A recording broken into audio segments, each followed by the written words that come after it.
All right, here we go. Here is. Before you start, Yep. so I'll just say it to everyone: I'm not sleeping tonight. I'm going to stay up and make sure no one does anything. Cool. Oh, you mean in the game? Yes. Okay. No, man, I'm going to stay up all night, come to your house, and make sure you don't do anything crazy, all right? I mean, you're welcome to try. Cool, what's your address? I'll be there in like Sorry, is that an invitation? All right. No. So So I got to take a level exhaustion, or? Yeah. Well, it depends if you want to stay out the whole night, or you could spend your 4 hours since you're an elf. No, I'm going to stay up all night to keep an eye on these goblins, make sure nothing happens. All good. So exhaustion means you get a -1 to every d20 roll that you do. The game says disadvantage on ability checks. Yeah, the original 5e exhaustion rules are stupid, so we're doing the new version, which is just -1 for each level of exhaustion. Oh, okay, cool. Yeah. Original rule, you can die staying up 3 nights in a row. Yeah. I thought it was 6. You can Nope, eventually three die. levels. Yeah, you can eventually die in this one as well, in the new version, but I would probably actually untick it, because otherwise it's going to force you to be disadvantaged everything. Just remember to subtract. All right, so -1 on all d20s. Yep. Interesting side note with that, which is one of the reasons why the original, barbarian class is fucked. Because every time you rage, you get exhausted. So you can literally rage yourself to death. It's perfect. It's So- exactly like a barbarian. Not that I'm planning on going too hard on exhaustion, but how many levels are there before death then? If it's not 6? 7, I think. Let me just have a look at the notes. 10. 10 is 10? apparently what they're going to do in 1D&D. Okay. Because, yeah, the way I understood it was, once you get to exhaustion 6, you're dead. Yep. Okay. Cool. Let's go. Here's the intro. So, the group fled from the port city of Darmouth after helping to steal some intel, which involved breaking into the prison and saving one of the people contracted to get the intel in the first place, a member of the Order of Ravens. After meeting up with some newly found companions, the Fine Gold Merchant Group, you headed out on the high road towards Kamar, stopping to complete a separate contract which involved clearing out the local goblin lair which had been terrorizing the roads. After returning successfully, it was agreed that Gemma would return to Darmouth to hand in the contract with proof, which is a string of goblin ears that Rio had been collecting, while the rest of the caravan continued onwards towards Kamar at a slower pace so that Gemma could catch up in a few days later. So you wake up the following morning to the sound of horses' hooves clattering off towards the south as Gemma and Donan leave to hand in the contract. It's quite a frosty morning. The smell of winter definitely coming in. You can see Maeve sort of pottering around the campsite, making breakfast. The 2 goblins are still tied up, asleep, sort of snoozing. The female, Ellie, has her head sort of resting on the other one's on Lenny's shoulder. And over on the other side of the camp, you can see the prisoner girl chatting with Valen, talking. Looks like they're discussing around some gear. She's like getting outfitted in some new basic leathers and stuff like that. And the day is yours. What would you like to do?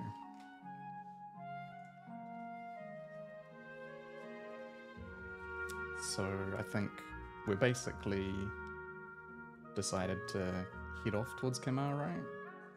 Is there anything you wanted to do in the morning, or should we just get blasting?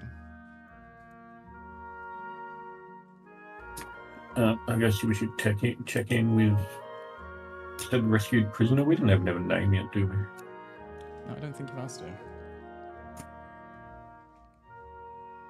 We'll wander over and see how she is recovering.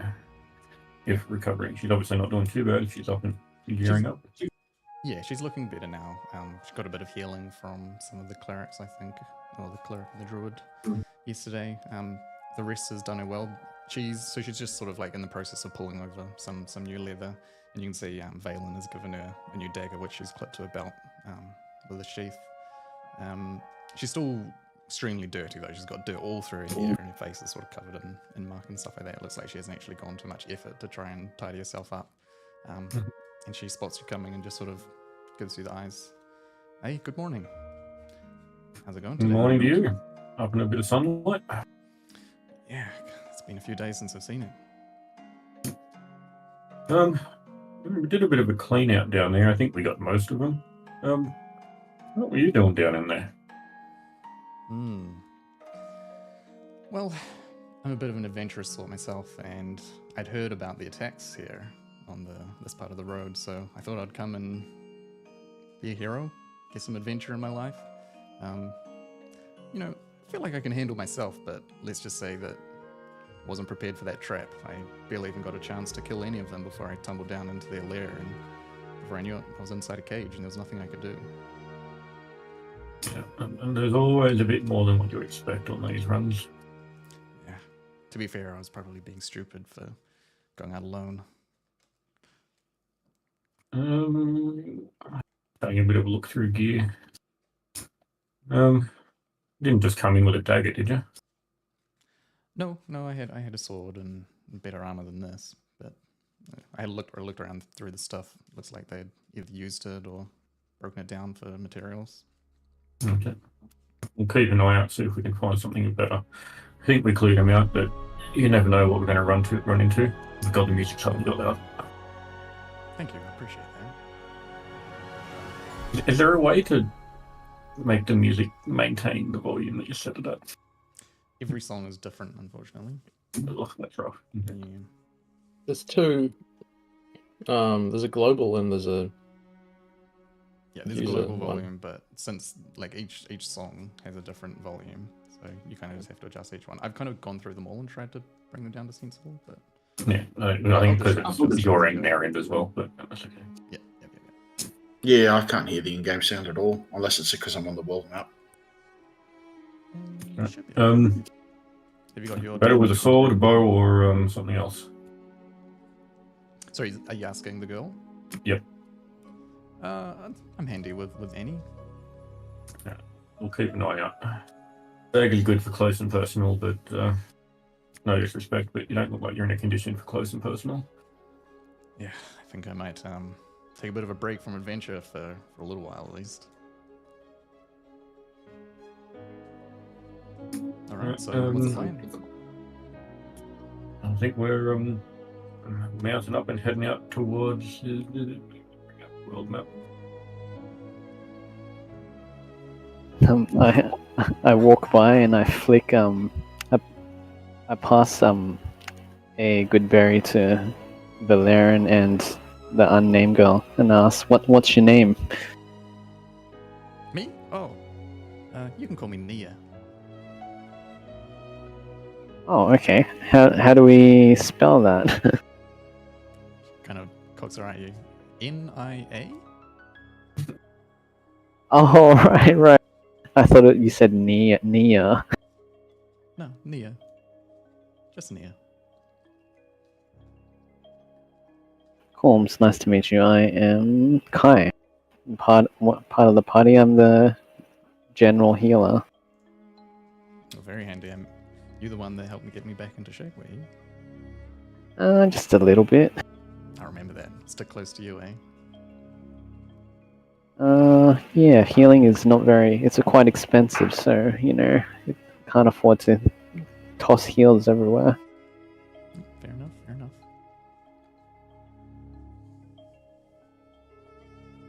For goodness sake, Kai. Let the woman rest. Frisking her for cash. No, I wasn't asking for cash. Yeah, the heals were on the house.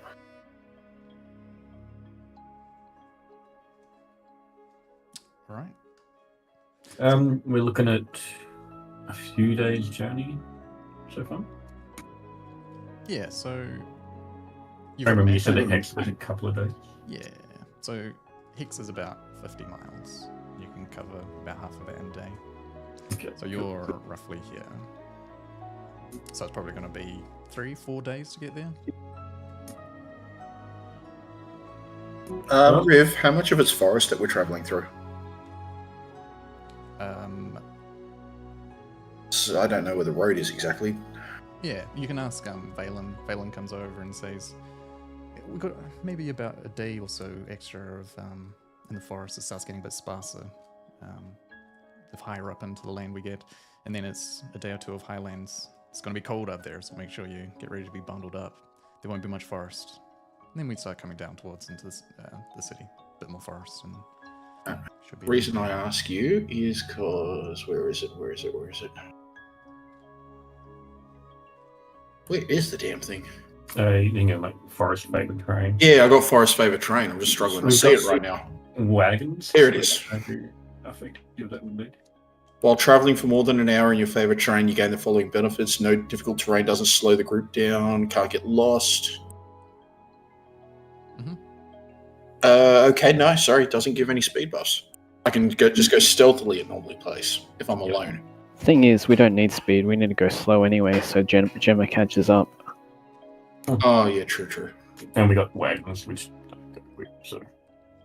Alright, while we're discussing that, I ask to see if I can triage our group. Who needs extra,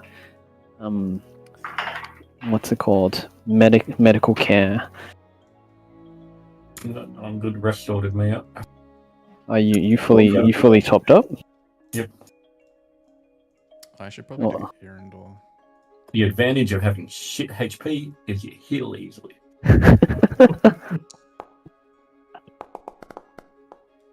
Damn, Danielle. Erendor got a massive 10. If they need, I will. I pass out two good berries to people who need it. Yeah. Did you do your hit dice, Kai? Yeah, I did. I got 5. Ah, yeah, cool. You're still down So- to 17. You didn't. Yeah, but I will, over time as we're journeying, I'll just chomp down on a good berry and slowly recover it that way. Easy peasy. That's why, All right. So Um, the rest of the as fight we- got. Oh, sorry, someone. I was going to say, as we're setting out, I'll check in with the caravan knowledgeable scout person, Valen. Yep. Obviously, we got goblins in the forest. We're in the highlands. Anything we should be expecting up there? No, I think it's probably actually going to be easy going from now. Now that we've played out the goblins. Well, you've played out Yeah, the you goblins. can't say it, didn't you? The highlands are pretty barren up there.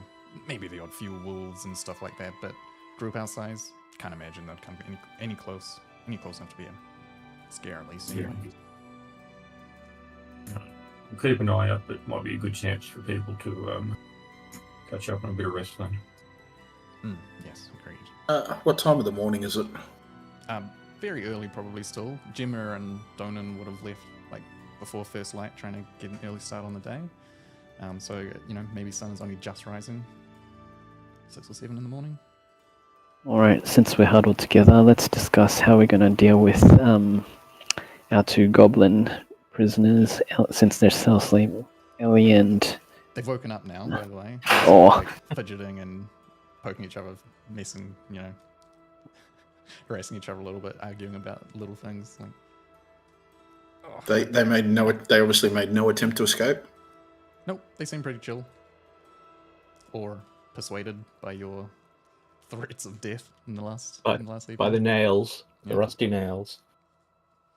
Erendor's just standing off to the side, got his nail, he's just flicking it in the air. When we are ready to leave, I'll let them go and tell them to go away the different way than we are. Okay. Yeah. But not till we're ready to go. Gondar agrees. So they're sitting down, tied up to one of the caravan wheels, and they say, "Yep, no problem at all. Just we're a bit stuck here at the moment, so we've got our arms tied up. But as soon as you say we're off, you'll never see us again." I put it out to them. I asked them one last deal. Would you ever become our sort of like not slave, but like servants? Servants. Servants? Just think about it. You'll have food, a roof over your house, protection. You wouldn't have to fend for yourself in the wild. But where are you guys planning on going? Are you going to stick around in the forest? No, we're planning on go and travel the world. Oh, you people don't like us very much. I'm sure we'd get killed and stabbed any time we go into a city. No, I think we'll hide in the woods somewhere. Sit down. Wow. Under the thumb of any harsh master. Alright, that's fair enough. I respect that. Cool. And as I was like, if I hear word so much as a single fucking chicken going missing, we will come for you. The poor chickens. Yeah, they sort of they turn around and just are backing away from you, just like nodding. Yep, no Right. problem. You'll never hear. I'll from us even again." dump her superiority die for commanding presence in to make it a super scary They chicken. look thoroughly intimidated. Dondar says, ignore him. Have a nice life. You see Ellie kind of elbow Lenny and says, "Hurry up! Come on, let's go!" And they kind of trot off, start heading off into the woods. Probably in like a southwest direction, away from the way you were going. I also make sure it's away from the way that Gemma went. Yep, Gemma was follow the road towards the south. They are not taking the road. They're heading off into the wilderness. Good. Cool. Okay. Camp easily gets packed up by the Fine Gold group, and the caravans start rolling. As we're traveling along the road, does anyone want to stay watch? Who would like to point that? I will sit up with Rio. Cool. Okay. Yeah, I'll park myself on the highest point point of the caravan I can get and just keep a lookout. So the I'm on the tailgate watching backwards. Sweet. It's a very, very cool morning, as I said, crispy. We're right on the verge of winter. As you start heading through the forest, you can see all sorts of little critters running around, burying nuts and birds frantically going here and there, trying to prep for the long winter ahead. The road starts getting rougher and rougher. The higher up you go, seems like it's a bit more difficult to maintain. There's more sort of volcanic rock sticking out here and there, so the caravans get a bit bumpy and rocky. After not too long, as the trees start to become more sparse, you notice up ahead there's a large shape on the side of the road.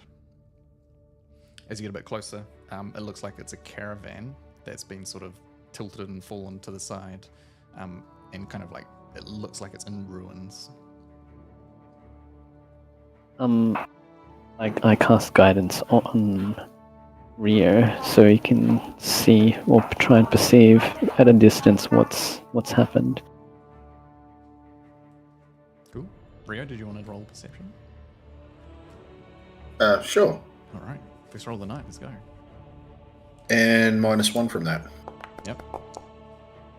Oh, fuck, that's rough. Yeah. Oh wait, guidance.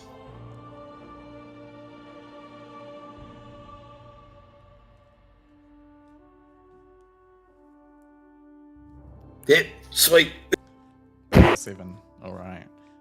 It looks like a caravan. It looks pretty rough, but you don't see anything else. You don't see any movement or anything like that. So the caravan, slowly advances and eventually comes to it, or do you guys want to approach it differently?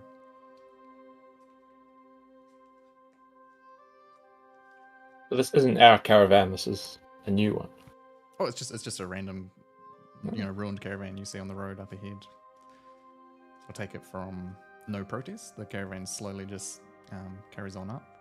As you get past it, you can see it looks like it's been stripped for pieces. There's missing wheels. Big planks of wood have been torn from it. As you're up close now, Kai, do you want to roll a perception check? Sorry, a what? Just roll a perception.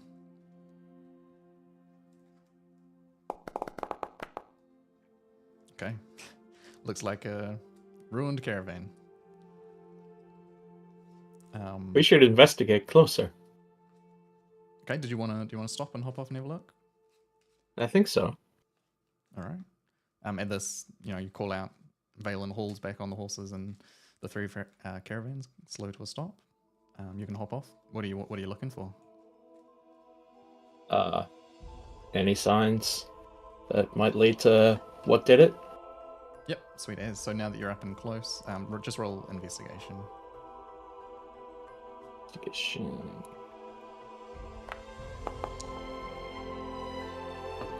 There is- Solid. Yeah, really good. So there is absolutely nothing on the inside. You can't find any valuables. There's no tools. There's no equipment.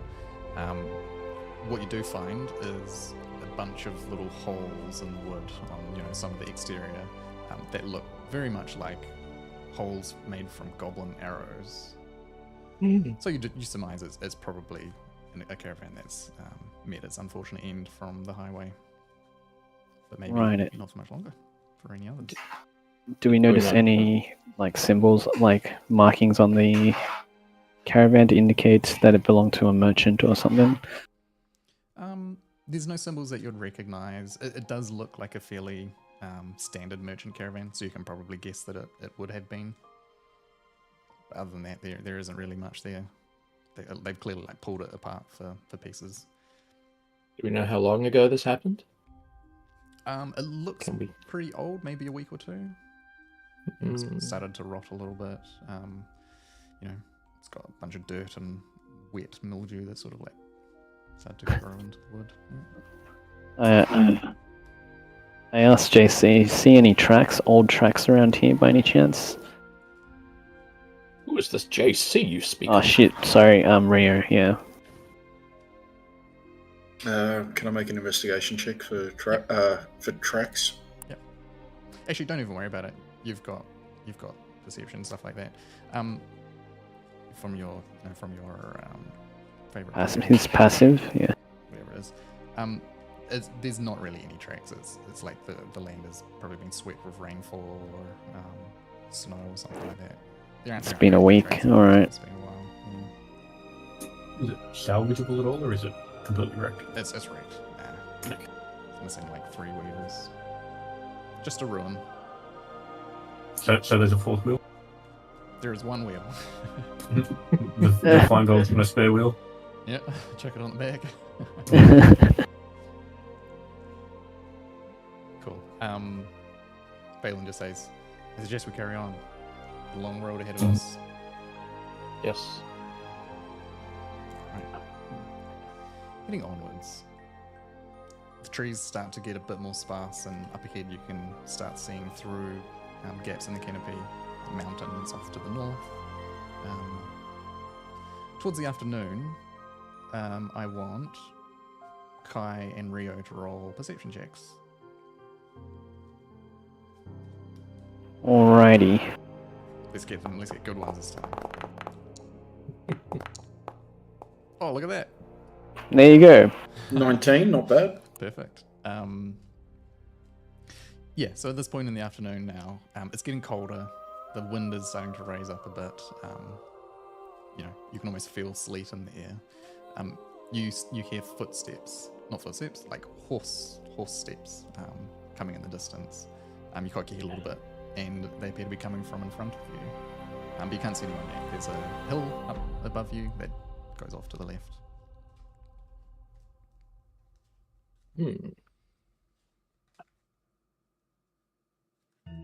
Should we clear off the road or meet? I mean, we're a legitimate caravan. Why would we get off the road? Oh, there was a wrecked caravan just behind us. Either we killed all the goblins that did it, or there are still dangers on the road. I don't think the goblins will be riding horses. Single horse or horses? Sounds like horses.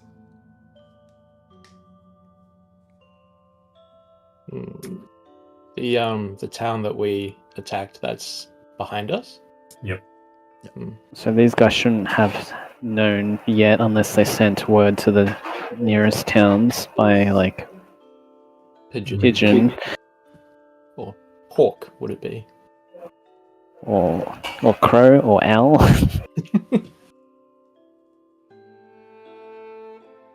I think we're good. We're a perfectly legitimate caravan. On legitimate caravan business. Right? Tuck my ears into my bandana, put my hood up. All right. I ready myself for battle, but not. I'm just being alert. D&D, man, everyone's always so suspicious. Yeah, because and as soon as someone comes up, it's just like, at least you're ready, you know? Yeah. At least you're ready. No, it's good, it's good. So coming over the top of the hill, you see 3 people on horseback, just sort of not moving really, really fast, just sort of maybe slowly trotting. As you get closer, you can see they appear to be well-armed soldiers, and the man at the front has got a dark red crimson cloak with a Ah, shit. helmet, and the plume that goes down the back of his head. Full hand regalia, and behind him, following 2 what look like common soldiers or guards. They spot you, and as you come up to them, they sort of hold up a hand, and they slow down to a trot. Valen pulls back on the reins, and the caravan's slow to a stall, and the man in the front with the red cloak comes forward. He's got very stern eyes, well-shaped black beard, and he's massive. He's he's probably like a foot taller than the other 2 soldiers. He says, "Hold your business." Harland, who is in the second to back caravan, sort of hops off, comes around. "Hey, fine gold merchant caravan. How may we help you, sir?" The man sort of glances around. A lot of people in your group for just a merchant caravan. Helen says, we picked up some mercenaries along the way. Some trouble on the road, as you're probably aware, just to help us through."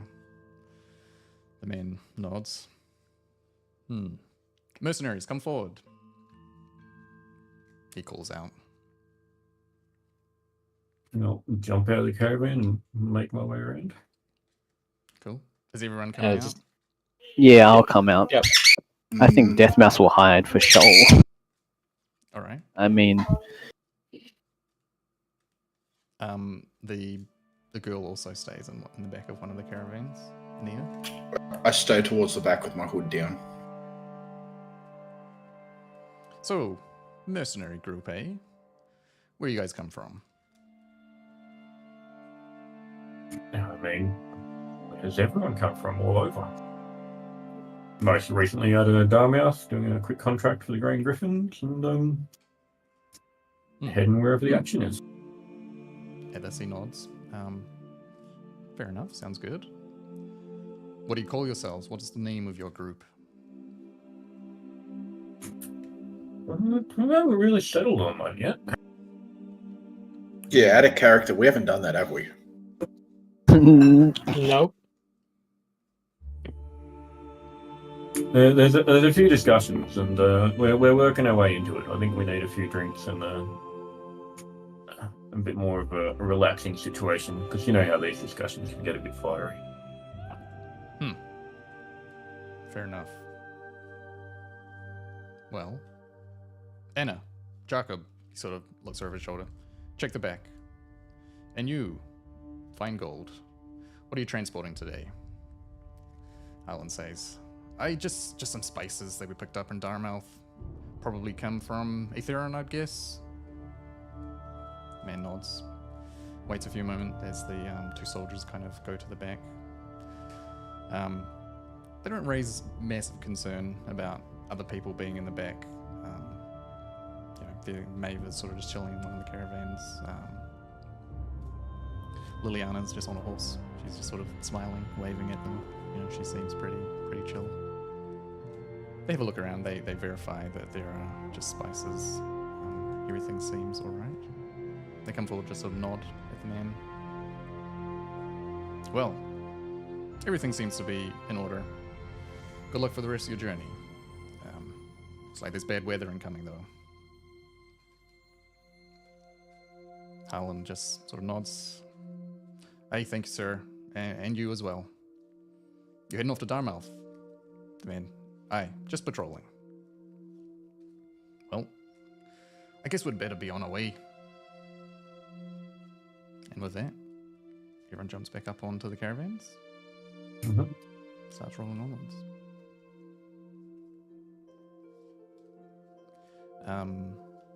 The horses pass you. They don't look back. Not too concerned.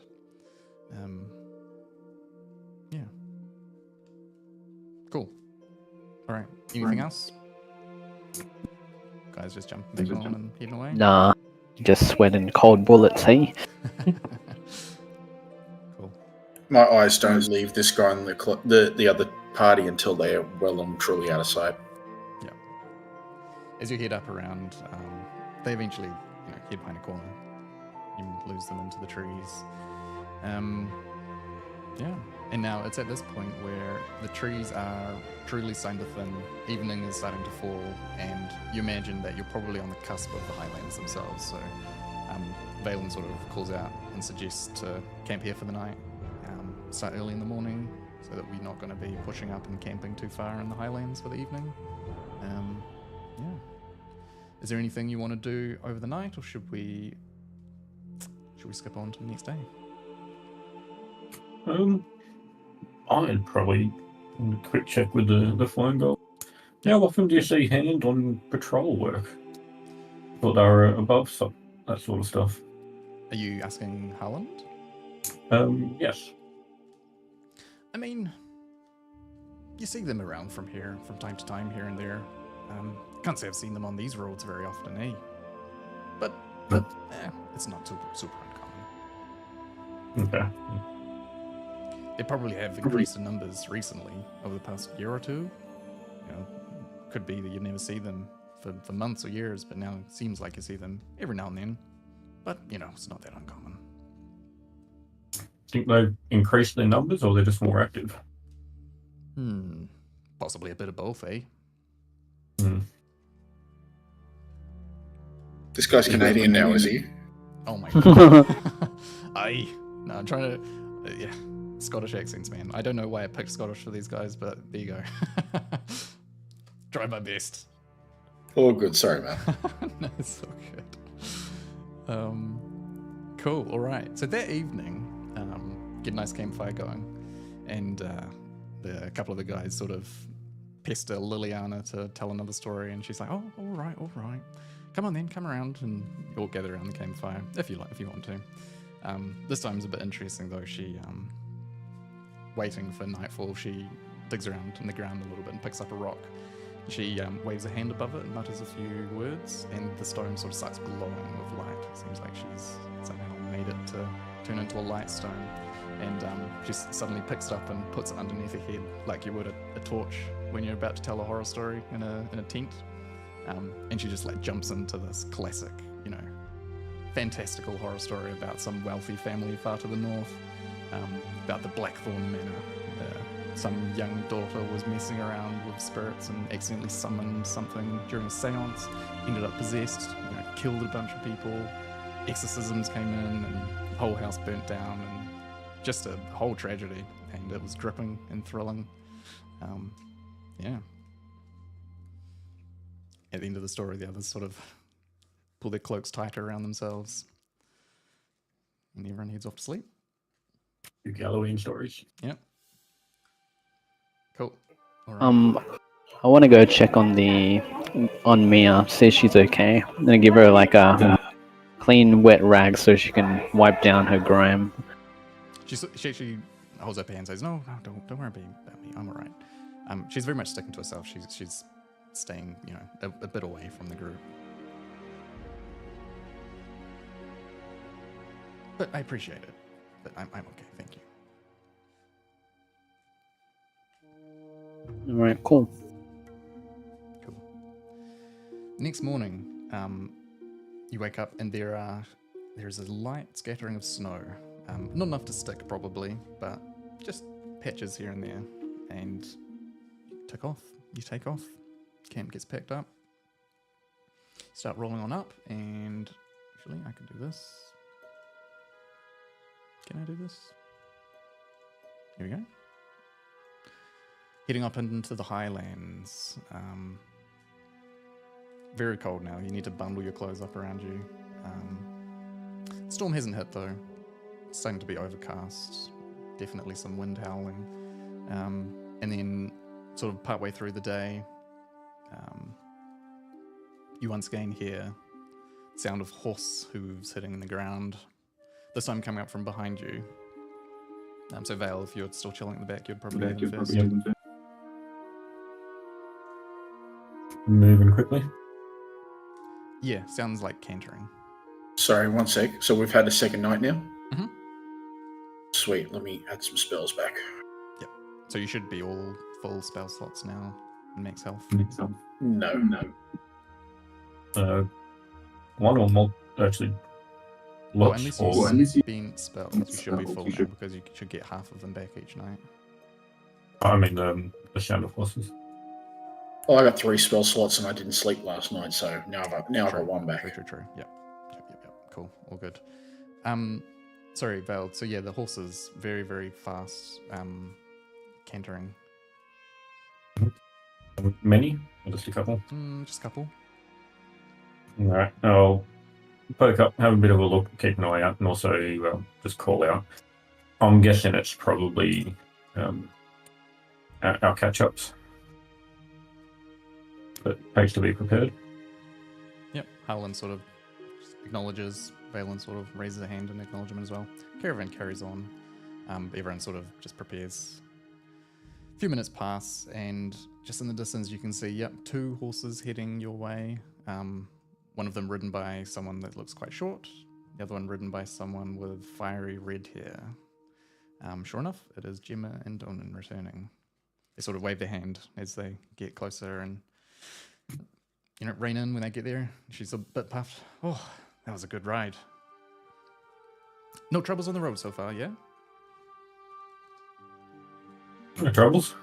Ran into a fun little red cloak, but they were just on their way doing their thing. Did you see them on the way? Aye, we did. We actually took off the road when we saw them. Hid back in the bushes a little bit. I think we might have given them a slip. Donan sort of just shrugs. But yeah, no problem. She reaches back into a bag.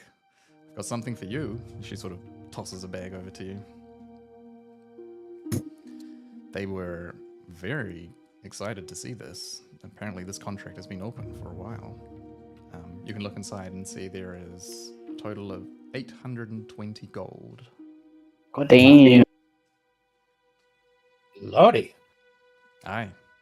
They said it was 600 for the contract itself, which was apparently agreed prior, and then an additional 220 for the sets of goblin heirs.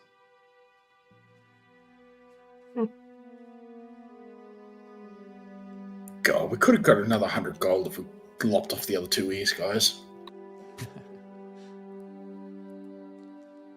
I think we'll wait till camp before we go divvy in the dirt and working where we're at.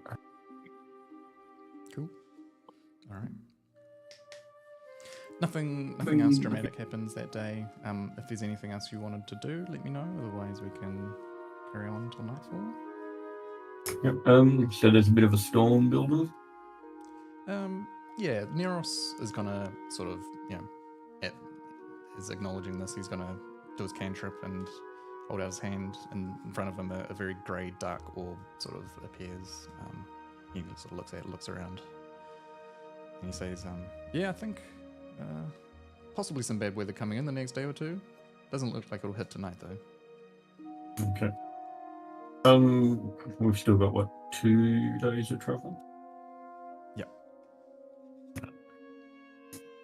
I'll mention to our caravan scouts that probably don't want to get caught travelling in this up here in the Highlands. And do they know of any hole-up spots, or are we going to try to punch through? Phelan says, I think we might just want to punch through, eh? There's only really going to be one day's worth of exposed travel, which we could probably just, push and get through. Fair enough. I'll be able to experience. Cool. All right. So Gemma and Donan join up with the group. One of them jumps on the caravan, the other one just stays on horseback, and you carry on towards the night. Set up camp. That evening, Jim is pottering around. She sort of comes out from behind one of the caravans and leans over and says, "Hey, Valoran, you mind giving me a hand with this cartwheel over here?" Sure.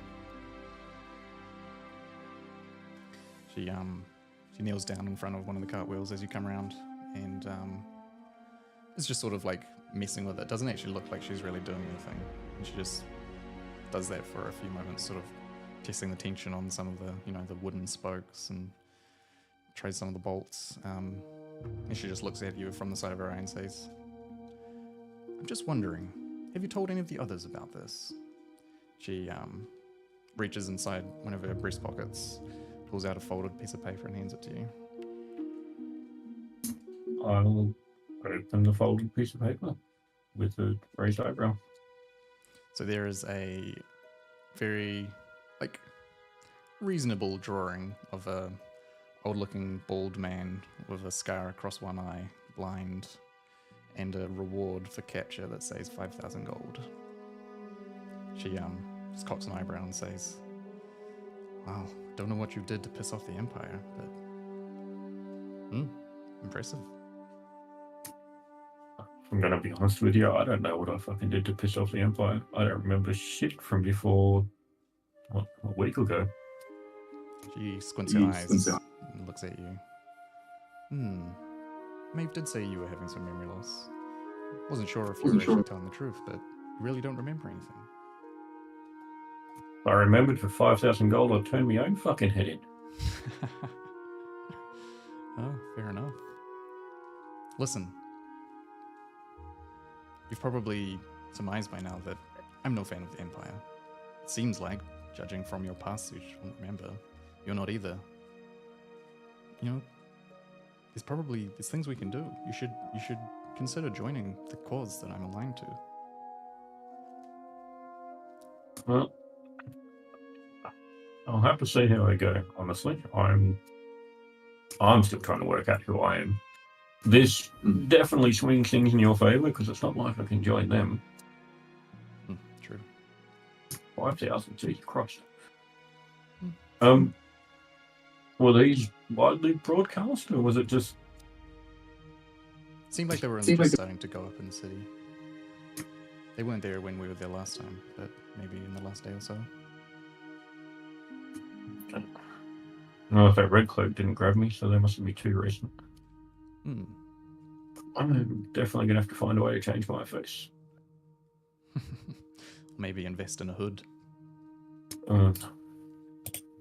I'll have to take after our little elven friend. Aye. I'll keep this to myself, but it's up to you whether or not you want to tell your friends. I appreciate it. And I'll just fold up the bit of paper and put it in a pocket. Cool. Alright. Evening comes, you'll get another rest. And we move on to day 3 of the travel. We could probably divvy up the goal for the night. It was 820. 820, yeah. What does the party say to take 130 each, and that'd be 40 left over that we toss to Gemma for going and handing in? To divide among the caravan as well, seeing as though at least one of them got fucking shot with an arrow. Did they though? They did. We set the bait, the ambush. At least one of them got shot. Yeah, I think they got a graze. Yeah, I'm cool with that. Okay. That works. Jimmer and Harlan are very Yeah. cool. So you'll get, what was it, 148? 130. 130 each. 130. And at least 40 left over for the caravan. Are you able to Considering add to they the are, other? moving wanted fucking fugitives. Are you able to add the gold to the other 2 guys, or do I need to leave a message in the D&D channel? I'll do it. Also, did everyone add that 20 gold last session? I think so. It doesn't look like what it is. So give them what, 150? Nope. If you didn't add 20 gold at the end of last session, make it 150. I know I did, so. I don't remember, but sure. I wouldn't have divvied it out. Personally. Oh, and did you guys add those magic items to your inventory and stuff as well? Don't think so. I added a rock. I deleted them all as I divvied them out I off my do have- list. So I've got the engraved greatsword, Mhm. and I think the splint arm is oversized, so I've got the splint armor and the greatsword Mhm. because I need to find. Oh, but we've got a smith in the caravan, don't we? Donda. I believe so. And I think there's a traveling smith with the caravan either way. At Donan. some point when we travel, I'd probably get someone to have a look at this oversized splint armor taken off Hobgoblin boss. You can Just show it to reduce- Donan and he's... Aye, looks like a good piece of armor you've got there. Unfortunately, I don't think I can work on it here. I need an anvil. It's, proper smithy. Yeah, That's there's fair probably enough. something like that down in Kamar. Sounds Fair. like something he would say. Cool. All right. In terms of the items, should we quickly run through? I post them in Discord. Hmm.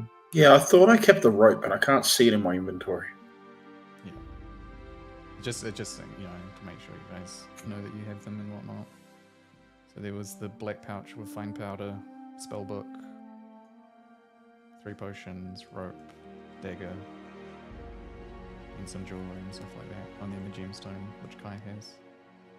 So who wants the? So I assume you've got the book, Kiwi, or Dondar. Yeah, I Who think that wants- was the idea. Yeah, who wants Dondar was going to take the book and the in the pouch? magical powder, yeah. Cool. Yeah. So Yeah, if you my wanna- notes look like they didn't save. Sorry. Do you So I need- type it in your journal or something? Yeah, I used one of the journal things. I just realized I didn't hit the save button last session. So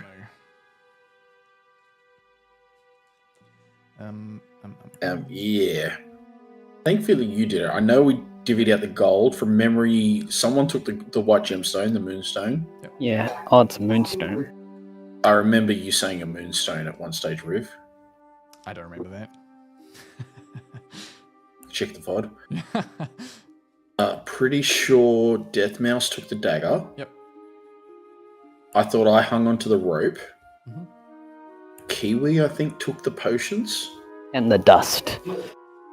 Who's And Kiwi? What is this Thanks, kiwi? Lisa. So just while we're doing this, if you want to just like crack open your inventory sheet and just add like custom items, and then once Yeah, how do I do that? How do I do that? So you want to unlock, first of all, untick the little green padlock thing. That means it's not locked. And then you should be able to just under any section, like equipment or backpacks and stuff, there'll be like a plus sign to go add, create item, and then you can just type the name of whatever it is you want to add on. No, I did add the rope to my inventory. Like, so Ah, I I got see. 2 that threw me. Got one of my loot, which is just hemp and rope, and then I got one of my consumable, which says nice rope magical. Cool. All right. I don't remember who hung on to the pot of jewelry with the rings, brooches, and necklaces, though. We can just call it party loot. We can keep track of it. I assume you're probably going to sell them or something like that in the next opportunity. And this is all common loot, isn't it? That stuff wasn't magical. Well, magical isn't an option, so. Oh, do you mean when you're adding stuff to your thing? Yeah.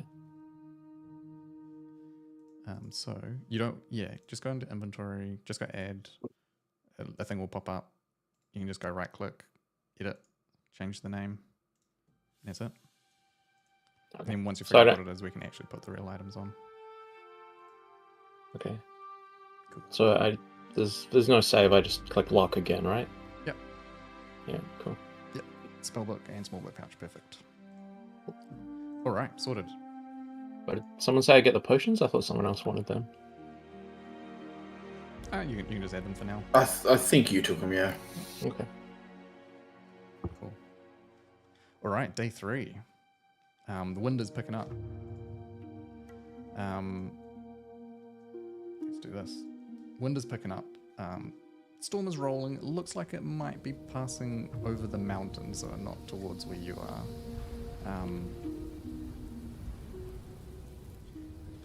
The day carries on without much drama. Who would like to roll a perception check for today? Gondar can. Cool. Anyone else want to assist? So you can do advantage, or 2 people can do it? Take my help action. Go for it. So you can roll with advantage, Dondar. Oh, look at that. I'm very helpful. Yeah. You come to the top of a hill. You know, it's crags of rock here and there. No sign of trees anymore. You're well above it.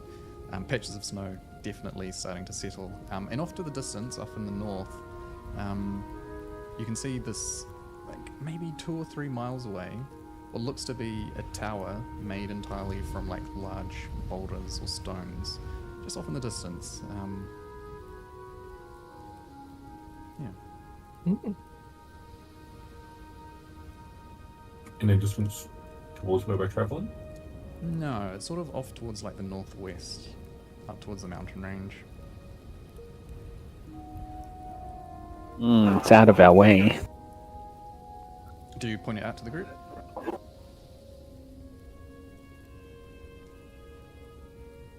Sorry, me? Yeah, you're the one that saw it. Yeah, Yeah. yeah. Sorry. Yes, I pointed out. Donda goes, there's balls in the mountains. As you mention it, Gemma sort of like looks over with a very, very puzzled look.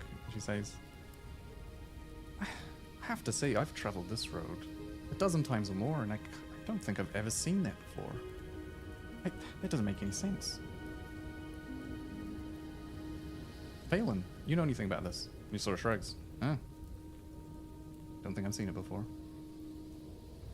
Size is not everything.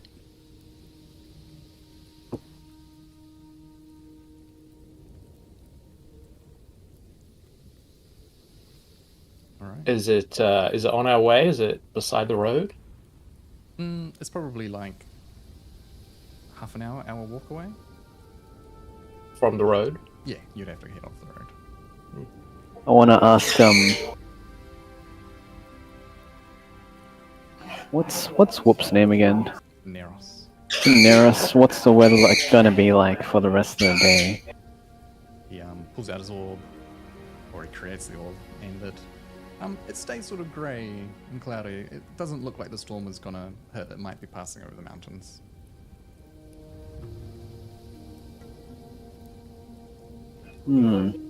Well, an hour away. It doesn't hurt to have a investigation if we investigate quickly. It's just an extra hour, right? Okay. Yeah, I mean, if we're not going to go losing too much time, can't hurt to have a bit of a look, see what new dangers are on the road. Just hope it's not bandits, you know? Out of character, I've got to sneak in. Out of character, just avoid everything and have a safe life. I spent hours writing these things, and you guys just avoid it. We'll go and have a look. We'll bite the plot hook. Cool. Who's gonna be traveling? Everyone? I think so. Valen starts ahead, and Jimmy says, Valen, probably better you stay with the caravan, you. Valen sort of recognizes that most of the muscle will be leaving, so he sort of nods and stays back. So the rest of you start heading off across the grass. So yeah, it's tough terrain, but not too bad. Like it's quite barren. Start heading in the direction. Travel for 15 minutes, half an hour. An hour rolls by, and the tower still looks like it's quite far away, which is weird because you've been traveling for like an hour, and you're sure you would have like hit there by now. We look back and we still see the caravan behind us. So you turn around and look back in the way you came, and the caravan is like maybe 70, 60 feet behind you. The fuck? What is this I devilry? immediately stop moving forward. Yeah. It's Uh, disorienting because, like, you turn around and you look behind you, and it's like, if you walk back, it's probably like 30 seconds away. But it feels like you've been traveling towards the tower for like an hour. I mean, you can even see the guys on the road. They're sort of like looking at you, like shrugging their hands, like looking confused. What's going on? I cast detect magic. Yep. Are we still in the forest or we're out? We're out now, aren't we? Cool. It's an unprepared spell. Divination? Do I need to do anything? So which one are you casting? Detect magic. You can cast it as a ritual, so it'll take 10 minutes. Okay. Yeah, you can ritual cast it, yeah. So it's a 30-foot sphere. You, other than the magic items that you know about, that your companions have, you don't detect any other magic. Okay. Any ideas, team? I'm trying to think whether or not I would know or have a suspicion. Yeah, I think I'm in the same boat. I'd have no idea. Let's do it. No, yeah, go ahead. All of us can see it, right? It's not just Yep. Dondar's perception. Alright, I would like to do an Arcana check. Okay. Roll. Yeah, go for it. Roll Arcana. Anyone want to help me? Like Dondar? Yeah, I seem to have advantage in I think- Arcana, so sure. I think You're a we might smart- have to do this one alone. Do it alone. Yeah. Okay. Give yourself guidance next time. Yeah, no, I don't want to like spam it all the time, you know? You I would. you kind of look out across the tower, and you get this feeling of anticipation, almost, as you're looking at it. This is a feeling that no one else actually gets. Something about the tower. But other than that, you've got no idea what's going on.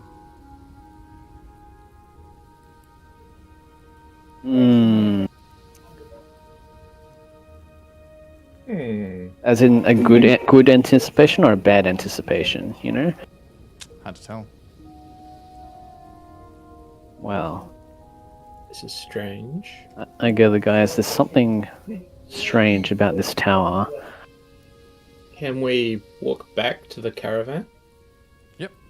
It takes like 30 or 40 seconds, and you get back, and as you sort of arrive, Valen's like, what on earth is going on? You were gone for like an hour, and then you just appeared back here again. Ah. Can we Right. check our companions? What do you think, Kai? I'm thinking there's a strange spell in this area that causes us to somehow do a big circle around where we're going. Like our perception is skewed, meaning we end up back where we came back, or either that it teleports us back to where we started somehow.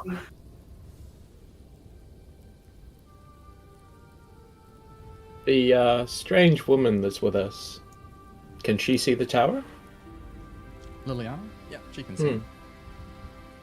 Does she know anything about it? She has no idea.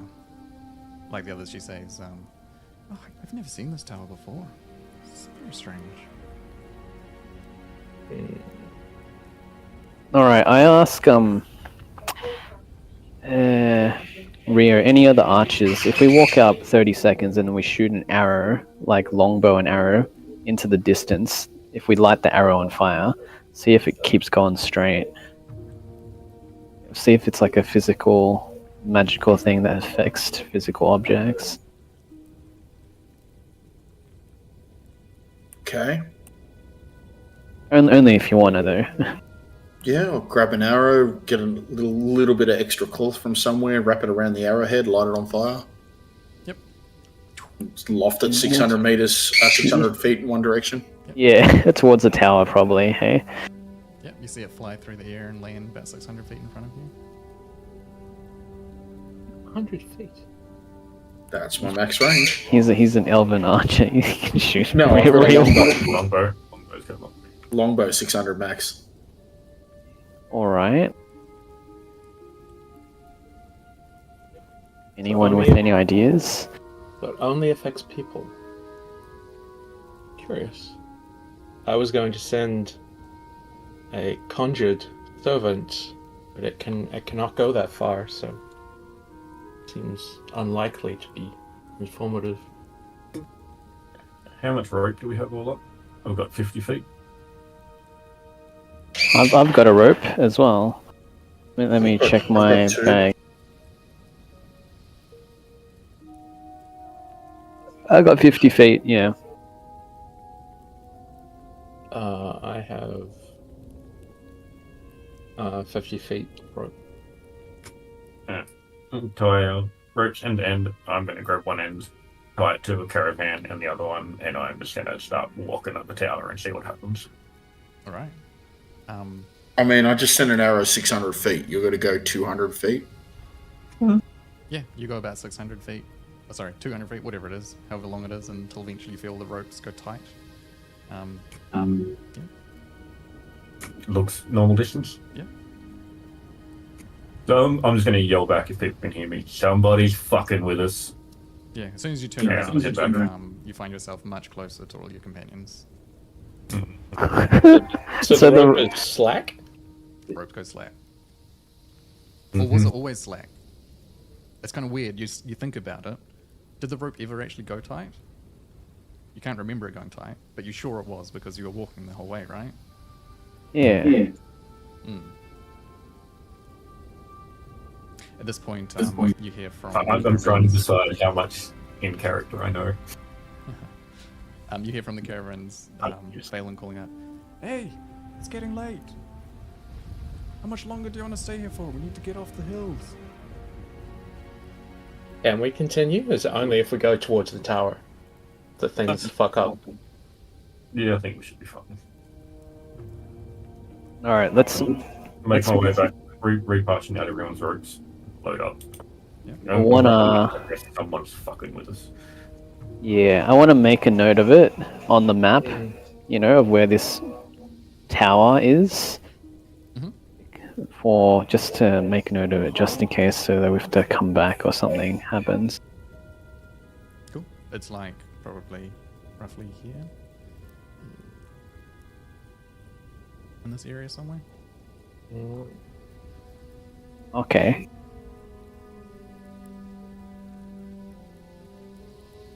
All right, gotcha. We're packing up and heading onwards. Yeah, let's leave it for now. We don't have time to. Got a storm coming. Yeah. Carrying on. After a few minutes of traveling, you look back over your shoulder and you don't see any tower. That's very strange. It's like a mirage. All right. Heading on towards the night, you head down off the highlands. Patches of trees start to appear again, until eventually you find yourselves back under the canopies as night is falling, and Phelan suggests that there's a good place to stop here, come in for the night, and third night comes. Anything you wanted to do tonight, or should we go to the next day?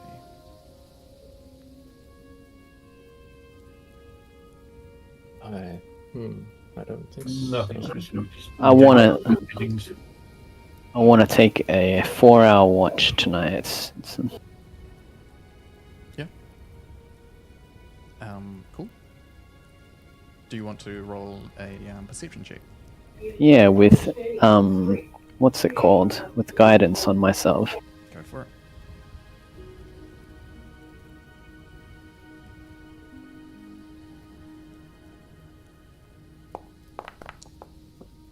And then do I just roll a d4, right?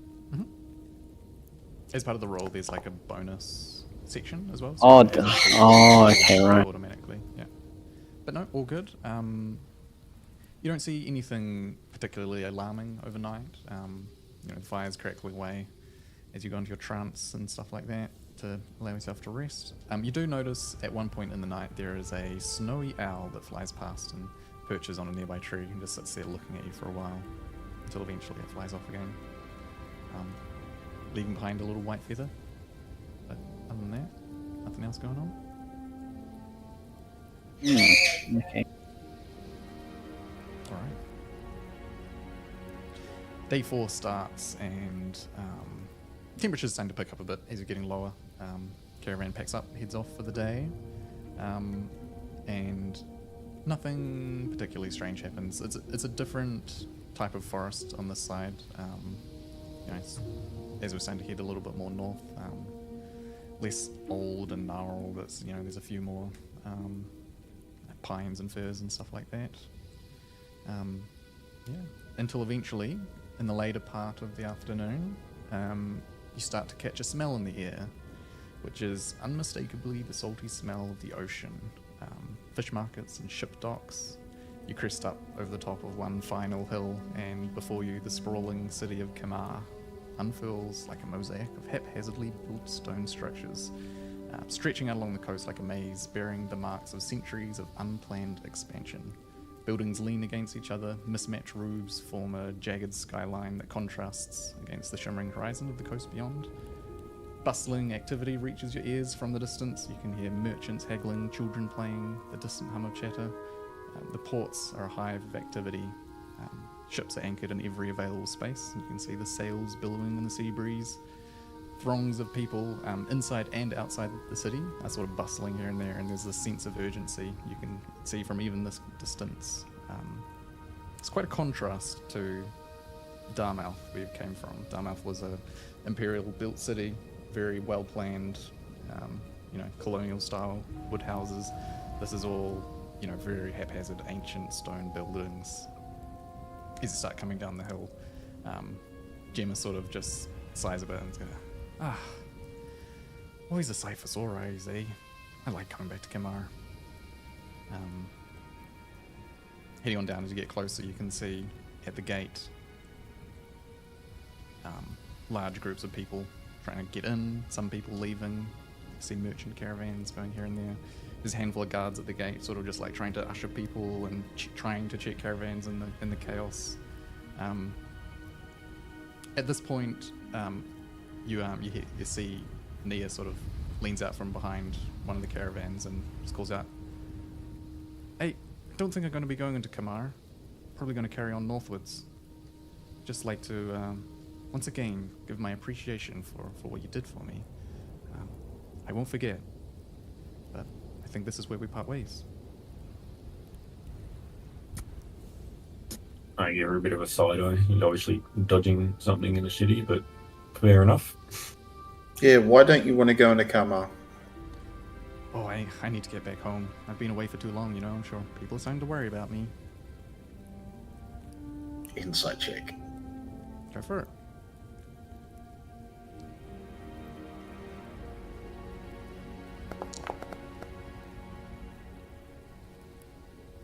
Wowee. Daniel. I'll DM you again. DMing is fun. Okay.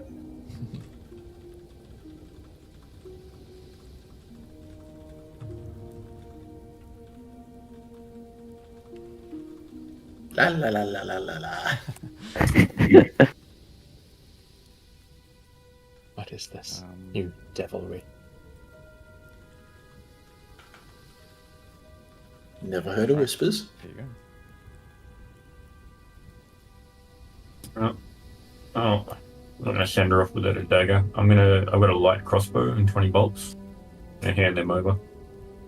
She sort of just holds up hands. No, it's fine. I'll be right with this. And she pats the dagger. I'll stick low. I won't get into anything. Okay. That's okay. Don't worry about it. So Nia, Fair enough. what's the real reason you don't want to go into the city? What do you mean? Why don't you want to go into the city? I told you. I don't have anything to do in Kamar. I just want to get home to north. I'm heading up to Velmerial. Mm-hmm. All right. I mean, I don't want to go into the city either, to be honest. Yeah, fair enough. Looks a bit chaotic, but wish you the best of luck. And with that, she sort of just waves and starts to slowly head off, taking a bit of a wide berth around the entrance of the gates, trying not to get caught up in the throngs of people.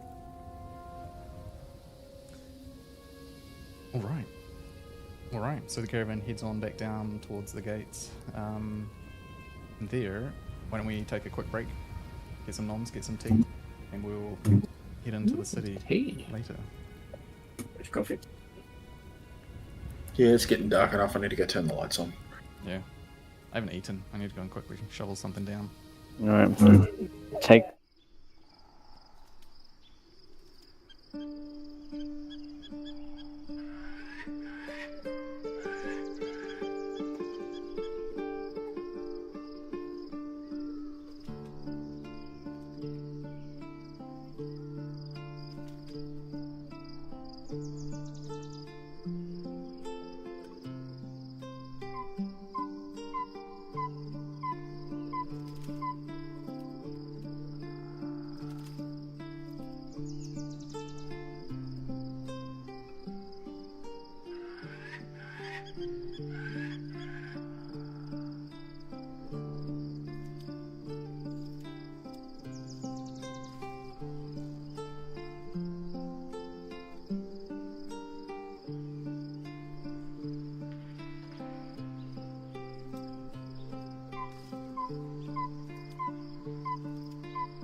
There we go.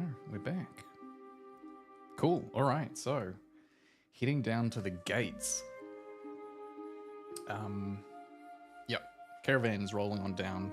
Get closer. You can see there's a bunch of guards sort of trying to usher people to and fro. There are swarms coming in, swarms leaving. There are caravans. As you roll on up, one of the guards comes over and puts up a hand and says, "Hey, what's your business?" Gemma pops down and says, "Hey, we're just carrying spices from Darmouth."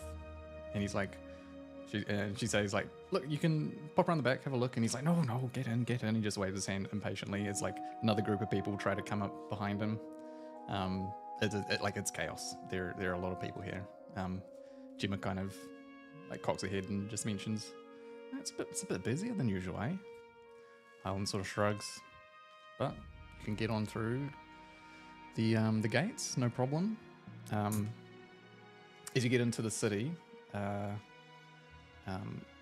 Gemma mentions that the caravans aren't gonna be able to get deep into the city because it's just the nature of it.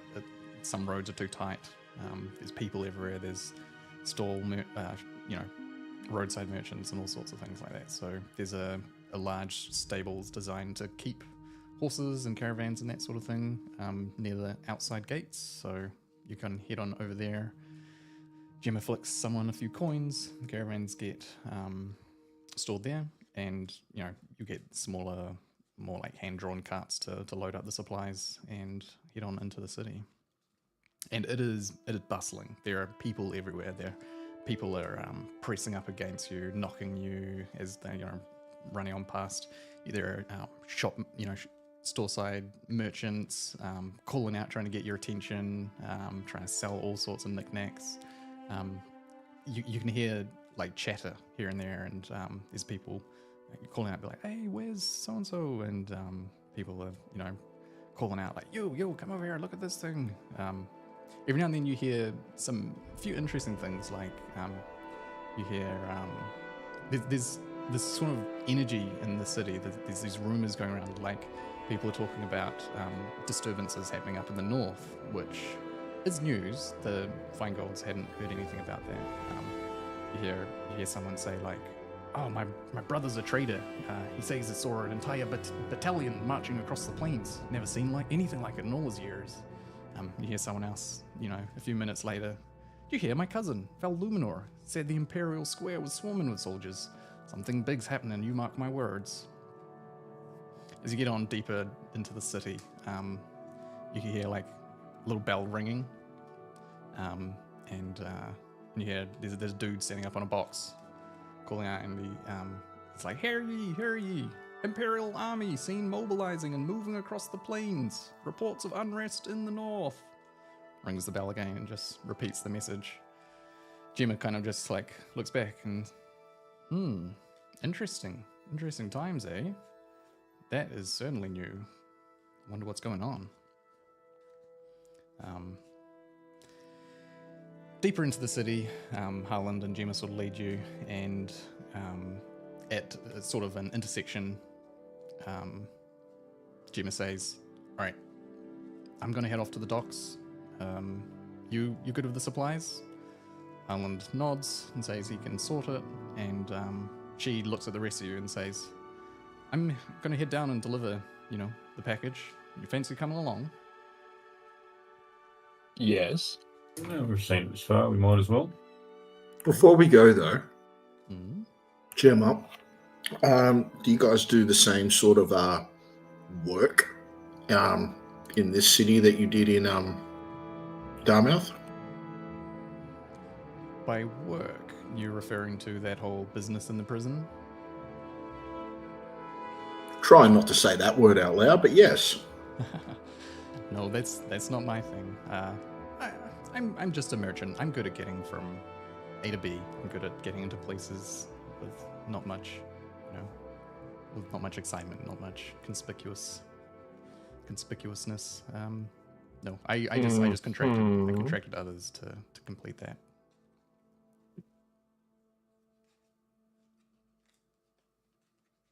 Are you contracting in the city too?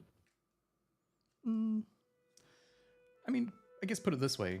I'm working for others who, you know what? I'm sure someone else can explain better. Why don't you come with me, and it'll all be explained. Well, alrighty then. The rest of the Feinegolds have already headed off. As they're pushing through the crowds, Gemma just sort of calls out, "Hey, meet back at the Lion tonight, yeah?"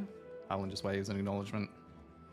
And she starts pushing her way through the crowds towards the direction of the docks. After not too long, you know, it's not, the city is probably not as large as Darmouth, but it feels larger just because of how chaotic it is. But yeah, after maybe half an hour or so, you end up down at the docks, heading along the quay, and up in front of you there is a very, very large stone building that stands out a little bit. It's a bit larger and a bit more imposing than some of the other buildings. Let's see, what can I tell you about it? Yeah, it's got all sorts of maritime insignias across it, flags, and there are a bunch of people sort of like standing around looking like strong bodies, a bunch of sailors. And the insignias you'd see on the building match a lot of the insignias that you see on the sails in the ships that are docked. Gemma pushes on through, just sort of nods at a few of the guys that clearly recognize her. She passes on into the building, and you can follow her in. As you get inside, it's quite a large open room. It sort of reminds you of like a longhouse that's built of stone. There's a large fire pit in the center. And just a few people sort of standing about doing some miscellaneous business. Jima pushes on through to the back of the room, and there is a large, massive dude standing there at the back of the room who turns around and notices her. And he calls out, "Hey, Gemma, you've returned." He kind of steps forward and just pulls her into a big bear hug. "Well, how were your travels, I guess?" And she says, "Aye, yes, not too bad, not too bad. Picked up this lot. Very, very handy in a pinch. You should consider taking them along." He gives you a glance over, and you can see this dude. He is a giant man. He's got like this long, scraggly red beard that looks like he's probably never shaved in his life. Similarly with his hair down his back. Gives you a look over and says, "Hey, yes, you look good, strong. All right, we'll think about it. And your trip, was it fruitful?" She says, "Aye, very fruitful." "Well, all right then. Come on to the back. Hey, Ari, you manage things here, yeah?" And off to the side of the room, you can see there's a half-orc female just leaning, holding a dagger that she's just like tossing and catching in the air. She's got a scar across one eye, shaved one side of her head with like a mohawk that flops over to the side. She's looking at you very sort of intensely, like eyeing you up almost. Barrick leads you towards the back of the room and into a more private area. Desk, probably, an office of some kind. The guy, Barrick is his name. JC, if that's what you're... Yep. Cool. Is that with an I or an A? B-A-R-A-K, Barrick. Plain, simple Garrick. Good old Barrick. Yeah, so he goes around to his desk and sits down and says, "Well, straight to business then, eh, Gemma? Let's see what you've got." And she pulls out the package that you had retrieved from Darmouth and hands it over. He pulls it down and before opening it, he kind of looks up at the rest of you and says, "Do any of you know what this is actually about? Or have you come here for answers?" More so for answers, but we know it's very important. And may I ask how you guys met?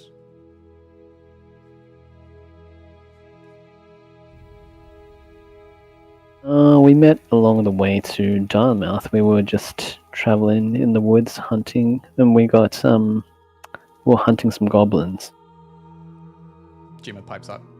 "Aye, we picked them up on the road. Very handy group of mercenaries. Well, they haven't decided on a name for their group yet." Barrick sort of laughs. Bad for business, that is. It's always good to have some branding. Anyway, so, have you heard any news from the north? I assume not. You've probably been caught up on whatever your travels have taken you to.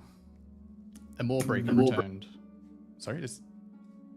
So the whispers on the streets where there was a bit of a military build-up. Aye. Just rumors for now. I don't think anyone really knows what's going on, but my group have slightly more intel, I would imagine, than most. A Moorbreaker, which is actually who could roll a history check to see if you guys know what Moorbreakers are. Me. I think I got that proficiency. you guys. So does Kiwi. Yeah. Donda. And Rio can probably roll history checks because the other guys probably would have spent most of your time in like the forests and stuff, right? Not actually in coastal cities. Yeah, not really. Nothing. I mean, I would have spent most of my time in the forest as well, but Yeah. All right. I do have proficiency in history. Just give it a shot. Donda and Rio, roll history. See what we can do.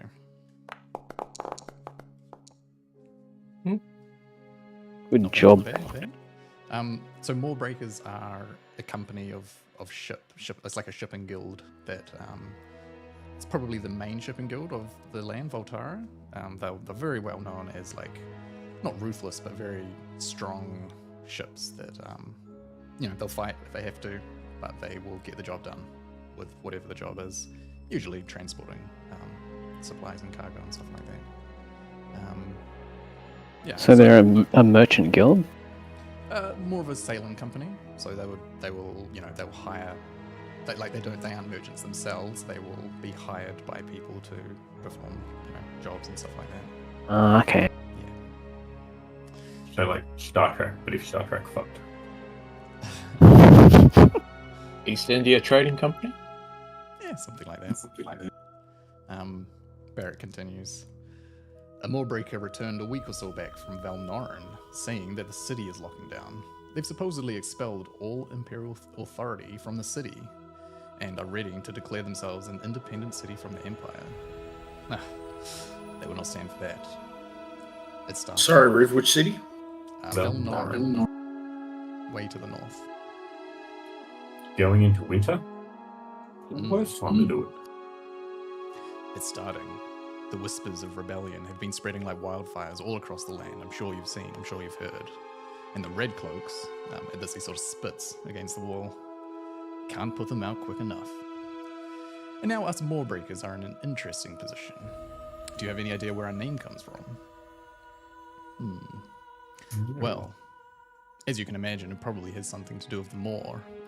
At this he reaches over into the nearby desk and puts down a map and taps here near the Gulf. The Moor. Yeah, it's very interesting. The only way in and out of the Gulf of Miriel is through the Moor. It's a very, very treacherous stretch of ocean. Some people try it and aren't very successful, and their ships are scattered against the seafloor. My company have perfected the art of navigating it, and so we've become, let's say, a almost invaluable resource for anyone trying to get goods in and out of the Gulf itself. That's how we've been able to secure such a strong position. But you see, here's the thing. If war were to break out, looking at this map, where would you say the best line of supply to the capital of Valluminor would be? He looks up at you.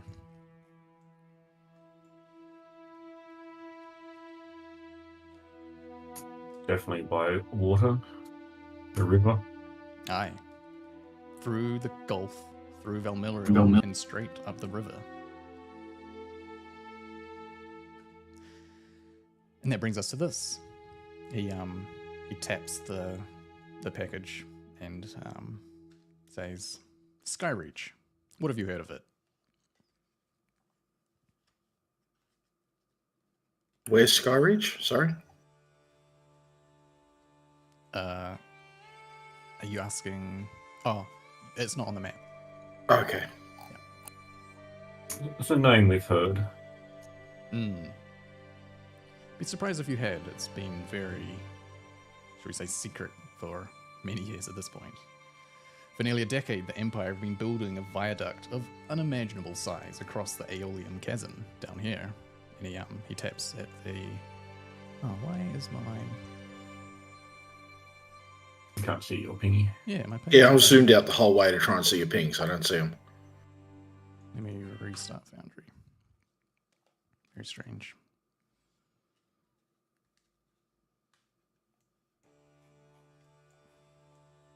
There we go.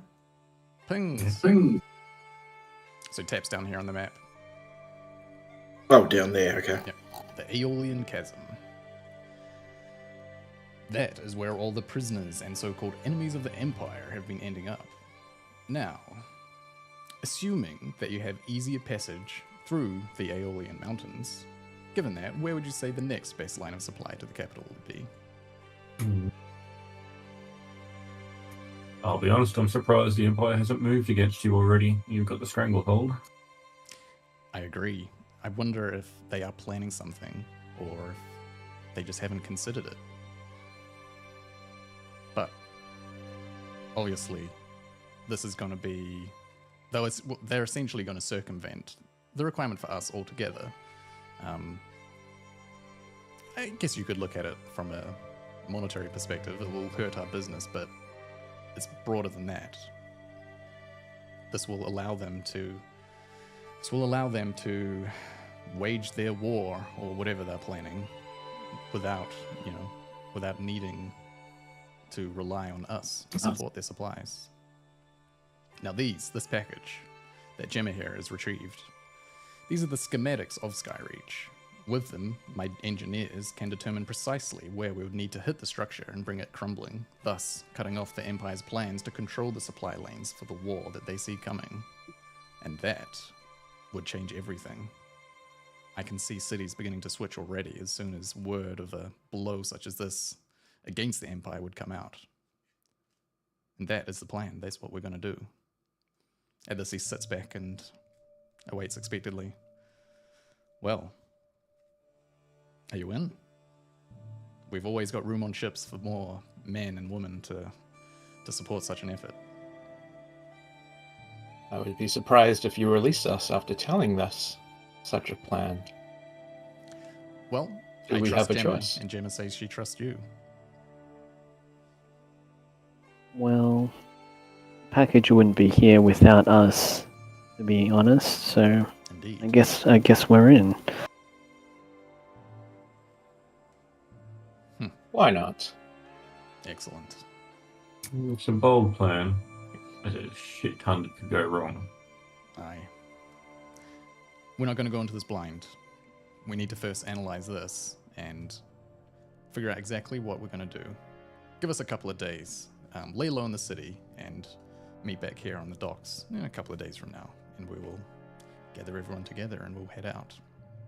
Yep. Just gonna take a quick moment, look around the party. We're doing this. We're in. Death to the Empire.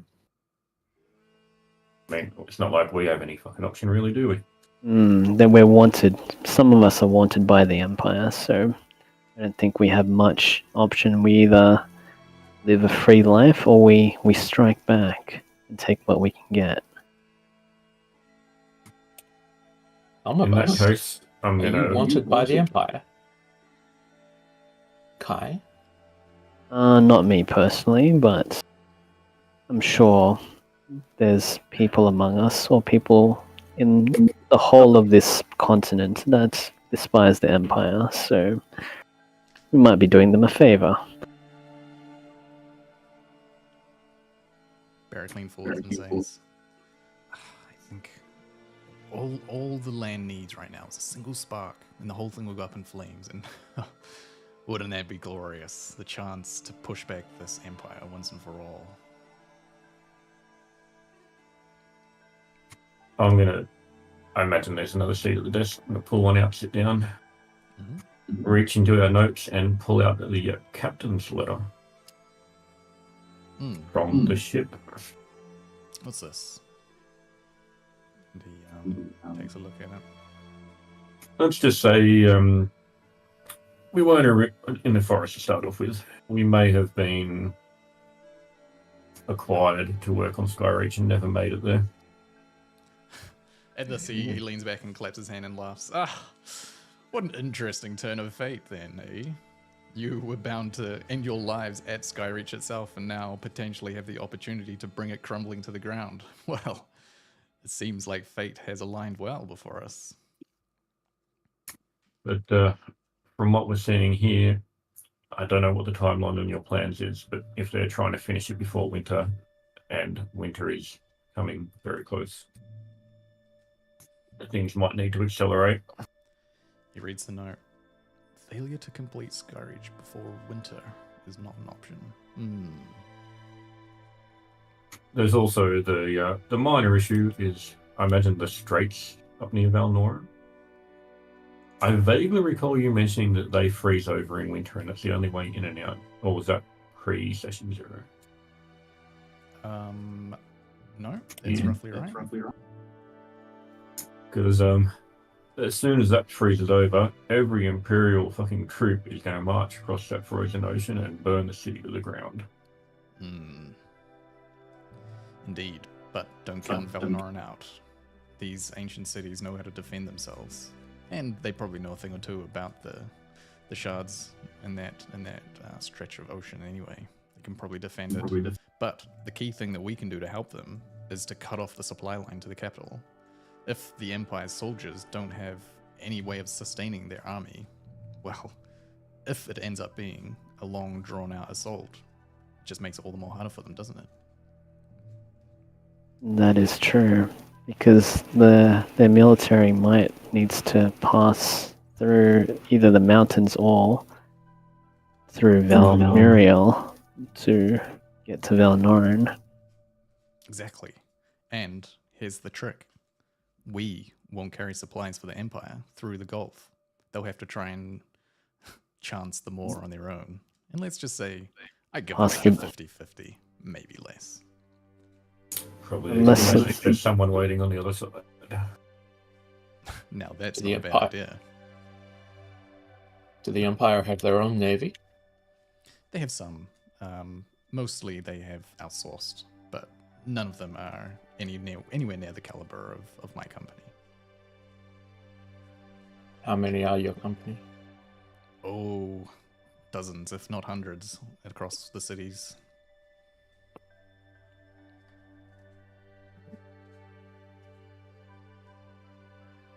There's one other aspect to this, and I'll tap the left side of the map.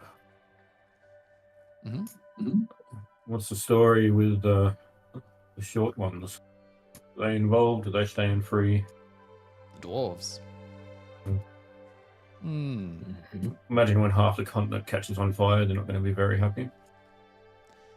Yes, well, the dwarves are an interesting one. He nods to you, Dondar, and says, how involved would you say you were with the dwarven rebellions?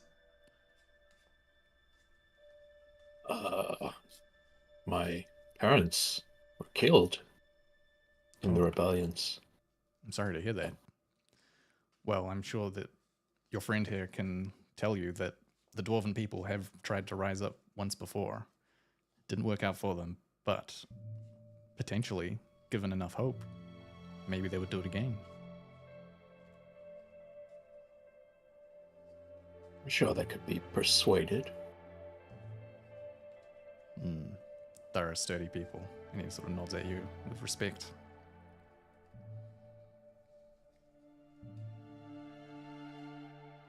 Returns the nod. Okay. Well then, Well, we're in. We don't really have an option. Especially after the way shit went down in Darmouth, our faces are going to probably on every wall of every fucking city. So, maybe you place too much stock in the efficiency of the Empire, but maybe it's better to play it safe anyway.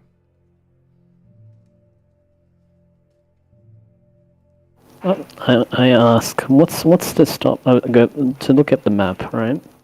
What's to stop the Empire from marching their armies from Valluminor to Shard's Crest and sailing their way across?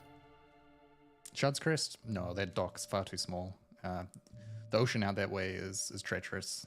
Not as bad as the Moor, but there's no way that they would have any sort of large-scale shipping opportunity from there. It's much to port, yeah. That's good to know then. It's out. We have them in a stranglehold, that's for sure. They mustn't have considered the Gulf and what control we have over it. Well, then again, maybe they did. They have been building Skyreach for nearly a decade. Maybe that was their plan all along. honestly, that's a hell of an investment to bypass something that they could probably take by force if they really tried. I'd like to see them try. There's a few people out there that probably would disagree with that. Well, on the land, possibly. On the ocean, no shot. Talking about the land, do we have any friends in the Dark Woods north of here?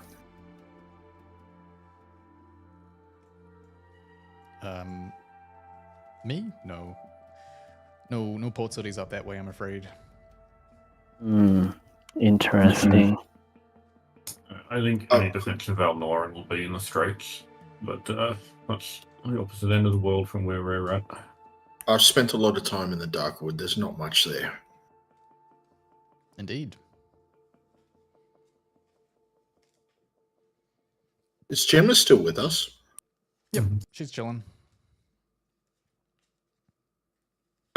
Barrick, you seem to be someone well travelled. Gemma, just reading the room. Gemma trusts this guy really well, right? Yep, you saw them. They hugged at the start, and she's got a lot of respect for him. Are we in a private little room, or are we in an open bar, or? Yep, private room. Looks like This is very private group discussion. Private Yeah, office. I'm just making sure before I do what I'm about to do. I take my hood and bandana down and show that I'm a full elf. I go to Barrick. I went, do you know where my people are? He leans back in some genuine surprise. Oh, interesting. I haven't seen an elf in years, I don't think. But no, I'm sorry. It's one of those mysteries of the land. I've only seen elves from other parts of the world, other continents. The native elves of Veltora. Probably, other than the odd half-elf here and there, which he nods at a couple of the people in your party. Hasn't been any word in nigh on nearly a century. I've been in the Darkwood for as long as I can remember on my own, trying to find out where they all are. Interesting. Well, that would potentially explain how you've been able to avoid capture for so long. It's a very isolated place from what I hear. With that, I put my bandana and hood back on. Mm-hmm. Tuck my ears away, hide it all up. So, just to clarify for me, going to attack and destroy a secret project that nobody knows about, or barely knows the location of, correct? Yes, that is the plan. And this will be the tinderbox that will ignite rebellion. Ideally. You never know. They're building the Death Star and they want to blow it up. I'm just What is curious this how. I'm sorry, I've got massive Star Wars vibe right now. It's definitely a good rallying point, but the thing about secret bases is no one really knows they're there before or after they're destroyed.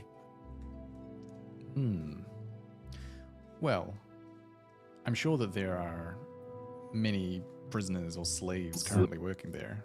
I'm sure word will spread, assuming we are able to free some of the people. That's fair enough. I mean, to be honest, it's a very impressive feat that they've been able to keep it secret for this long. But I can't imagine that if we are successful and we can free the slaves who currently work on it, that the word won't spread like fire. I suppose the next is the follow through. Well, Val Noran is definitely going to come under the threat. Are they going to be able to hold? Are they going to be able to support? I'll be honest with you, friend. I'm not sure. I've got friends there, and I've worked with people there for years, but I'm not personally a soldier myself. We rule the seas. We here are, I don't want to say doing this out of our own interests, while it might look like that, but if we do this, we know that it will support and help the rest of the land. I can only hope that someone else is able to pick up the mantle from there. There isn't exactly an organized rebellion happening right now. Well, somebody's organized something if they've removed Imperial forces from Noran and are locking down. They're obviously ready to go it hard. Yes, that is very interesting. Might be worth heading there, actually, afterwards to see. I was just thinking that. Maybe avoiding could be quite hot to begin with. I'm sure you can play it by ear. Sure, it would be probably one of the first places of call for those freed from the viaduct. A rallying point that's relatively defensible. Ocean based, so easy to launch raids and strikes from. Yep. It's got possibility. Indeed. I'm sure they've considered this as well. Since Valerian touched on secret places, on our way to Kamar, we came across, in the distance, some unusual tower. And I look at Gemma. As we tried to get close to it, we would be teleported back towards the caravan. Does that seem very... Have you come across anything like this before? Or heard any rumors of people coming from Darmouth and seeing this tower in the mountains? You sure you didn't drink too much that night, did you? No, I rarely consume alcohol. I don't drink at all, and I didn't. And what he said is true. Well, fair enough. But It I'm is. sorry, friends. I'm sorry I know the oceans. I can't speak to crazy things happening on the land. It was in the general area of where we're headed, but maybe not close enough to be related. Suspicious. So these That's very strange. plans, several days to decipher, you said? Give us a couple days. Say pop by in 2 days from now, see the progress, and we can have a better idea from there how long we'll need. I can't imagine my engineers need more than 2 or 3 days. Spend some time in the city. You know, try not to raise too much alarm or suspicion, but have a look around and, yeah, we'll get you sorted out on a boat. Try and find the right positions and slots you can fill. How familiar are you with Coma? Are you asking Barrick? Mm-hmm. Oh, I know it like the back of my hand. Oh, sweet. Can you point out some shops and some places we might be able to find some work while we're here? Sure. I mean, there's always the Green Griffin Mercenary Guild if you want to look for that sort of work. But otherwise, why don't you just ask around some of the inns? I'm sure there are people out there looking for work. There's plenty of shopping. Any specific shops there where we can find some special items? What are you looking for? Like things that may be of the magic quality. Yeah, is there a good enchanter nearby, or a really, really well-known, just a well-known merchant shop that has good stuff? Well, it's a sailor's town. Can't say there's a lot of magic, but there is one place. What's her name?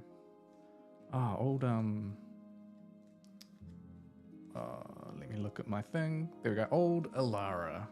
Yeah, Alara, that's the name. The Gilded Grimoire, I believe is the name of her store. She has books and trinkets, that sort of thing. Yeah, you could check around there. Otherwise, the few general stores around, Thornwick's Imperium isn't too far from here. Yeah. Well, thanks Sort for... of Empire presence we're looking at in the city. We did run into a patrolling Red Cloak south of here. I noticed it's pretty chaotic. I don't think they've got a firm grip, but it's still the Empire. Indeed. Not as much here as I'm sure you would have seen in Darmouth. There's the odd. They have a barracks, but they mostly keep to themselves. The town is, one of the ancient towns of Valtora. They don't have the best control over it. I mean, take the wrong turn down the wrong alley and you'll be just surrounded potentially by all manner of bad people and bad deeds. So, yeah, I think they've given up at this point trying to strangle and chokehold the city. That works for us. Indeed.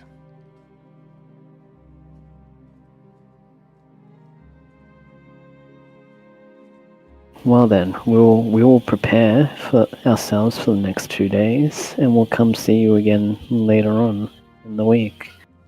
Excellent. He Or stands up and claps his hand send a together. message to the line. I believe that's where we'll be camping out. Gemma nods. Aye, yep, off to the lion. It's our usual. Cool. And she leads you back out of the office. Barrick stays inside. Actually, no, he follows in. He follows after you and just sort of nods over at the half-orc woman. She sort of nods back, and yeah, you head on back out onto the docks.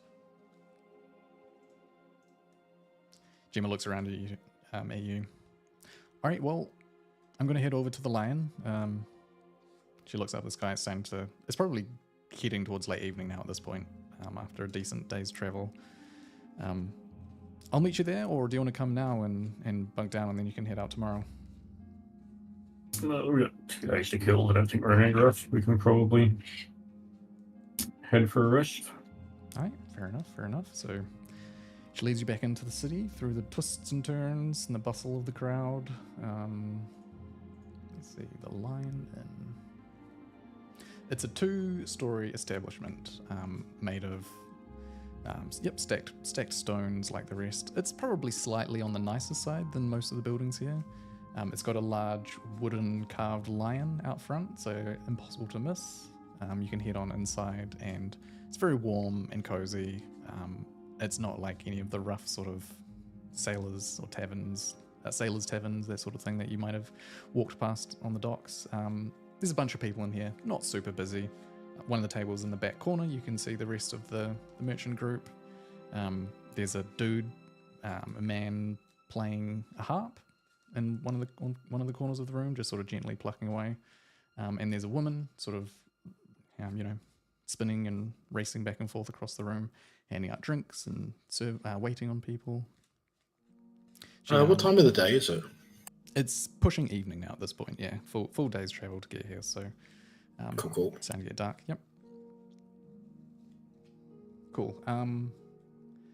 Seeing you come in, the woman comes over and says, "Oh, hello, people, darling travelers. Welcome to my cozy inn. You looking for rooms?" Gemma just nods at her. Hey, Saren. Just the usual rooms for us. And then yeah, I'm sure they can sort theirs out. She just walks on past and meets up with her group. And Saren, the woman, looks at you. "So what will it be then? You need a couple of rooms?"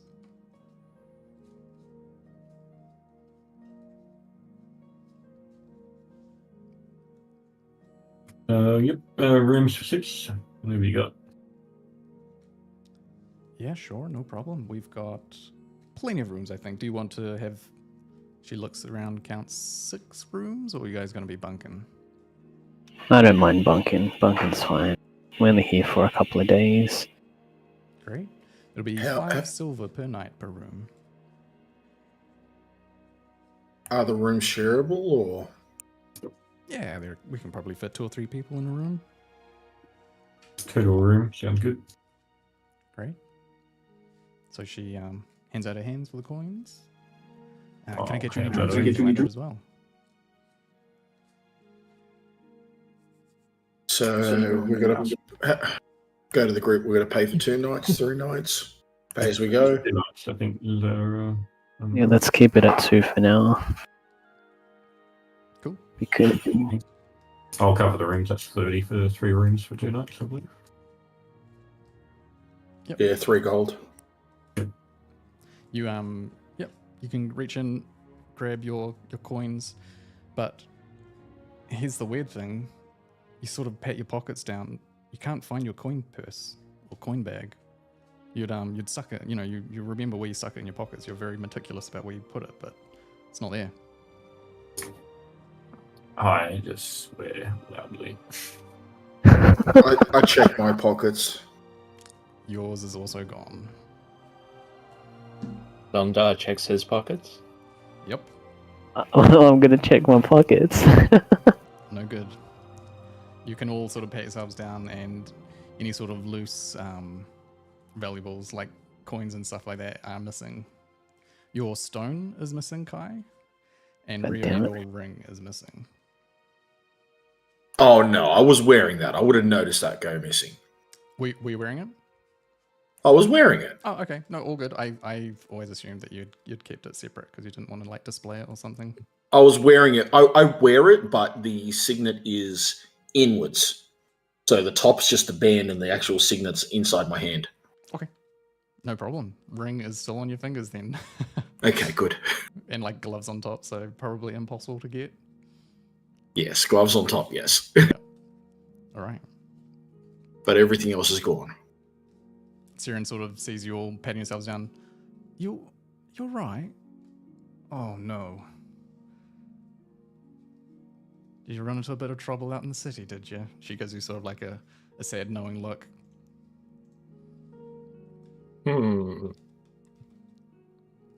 We've been in town 5 minutes. Hey. There are some tricksy people out there. Well, I turn to Erendor. I know he's not here. Local Thieves Guild, is there one? Or is it freelance? He's a sneaky one, he'd have an idea, surely. Yeah, he says, yes, there is a chapter here. You think that's a good place to check? I think it's time to go have a few words. We'll be right back. So you guys heading out? Yes. All right. Siren just sort of, all right, well, good luck. You're always welcome back. If you need the rooms, you can pay later, or get someone to cover you. One of your friends maybe. But all right, bye. We'll be back. Head on out. Do we have any indication of when we got robbed? It's probably pretty clear when the city was extremely bustling. You were getting knocked about. Probably plenty of opportunity for pickpockets and the like as you're heading down towards the docks. So honestly, it could have been anywhere along the road that you travelled.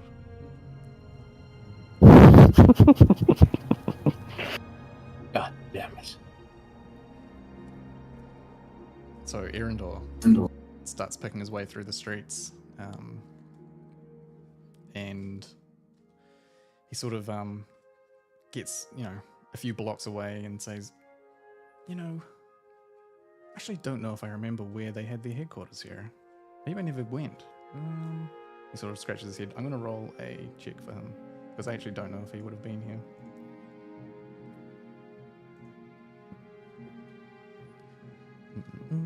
This would be history. Where's history?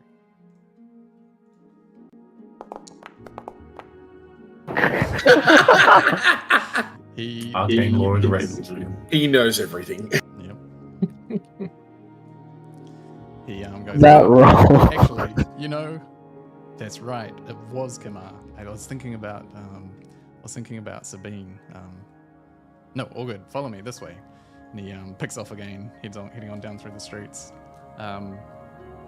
Gets to a house that's starting to look a bit shabbier. You're starting to get into a potentially more dodgy part of the city.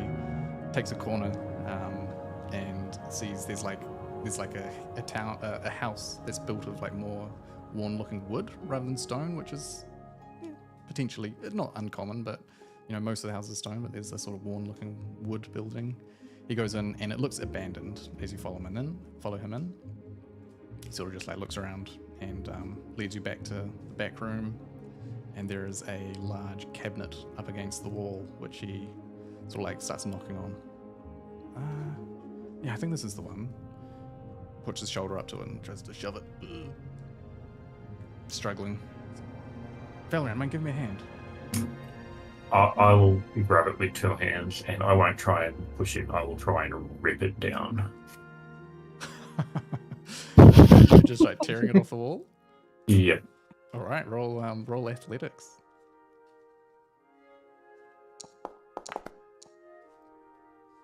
It's probably too heavy, to be honest. It's kind of like wedged in and it's sort of just sliding. You can't really pull it off. Okay. I'll do it the normal way then. Just push. Yeah. So it slides over, and behind it reveals an opening in which there's sort of like a trap door on a stone floor, which looks like it would lead down. Erendor sort of at this point stops and says, They're not going to be happy we're here, are they? They're not going to be happy, no. It's okay, I'm not very fucking happy either. How about I go first? I can try and chat to them. I have got connections. I can come back and let you know if we should go in or what they reckon. Let them know there's a very angry dwarf. All right. And this is a very wooden house. He laughs evilly. All right. Erendor disappears down into the trapdoor, cleanly and smoothly, closes behind him silently. And you wait for 5 minutes, 10 minutes, maybe half an hour goes by.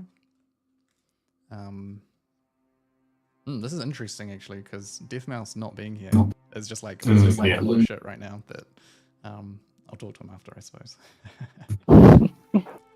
After about half an hour, You see the trapdoor open up, and he pops up and goes, "Oof, oi, now that one's only could be described as intense. They are not used to random strangers just showing up unannounced, but I managed to talk my way through it. It wasn't them. They don't have our stuff. But I knew it. they have pointed out a few potential groups or parties that it could have been. There are common pickpockets all over the city, obviously, but they wouldn't have had the skill to do what they did, get all of our stuff. They recommended having a look down on the main street, just out to the left of the gate. Apparently there are children everywhere that look like orphans, innocent, harmless, beggars, but they have a network of thieves and spies, and they just loot and plunder unknowing merchants. They reckon that was probably a good place to check.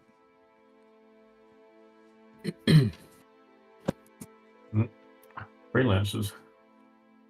Maybe. I'm a bit disappointed. So that the guild lets freelancers run around. Wow, they didn't give me too much details about them. Seemed like maybe a sore spot, but apparently they don't, rub shoulders the wrong way too much. They kind of do their own thing. Remember, the Order, they aren't thieves. They just kind of do the odd subterfuge and mission that requires subtlety. Mm-hmm. Yeah, well, I think if we wait till tomorrow, then that chance of getting anything back will be dropping dramatically. So strike while it's hot. Agreed. So what's the plan then? Do you think we wait out on the street, see if we spot anyone and chase them down, or... I have an idea. I have to an out my idea. How long rusty does this nail. last? Oh, no. We're not mucking around with nails. Get your sword out. At this, So- Neros pipes up. Guys, I mean, they are kids, remember? Maybe we just try and talk to them, or follow them back to their place. I don't know how I feel about killing kids. We're not talking about killing. I think we should Oh. just capture one. Okay. Well, as long as we, don't kill them. Out of character. God damn my chaotic good. Just thinking, I think Wolf would be happy with it. Yeah, me too. Okay. Actually, Riv, out of character question. Mm. Favorite enemy humanoid? Yeah. Yeah, kids count.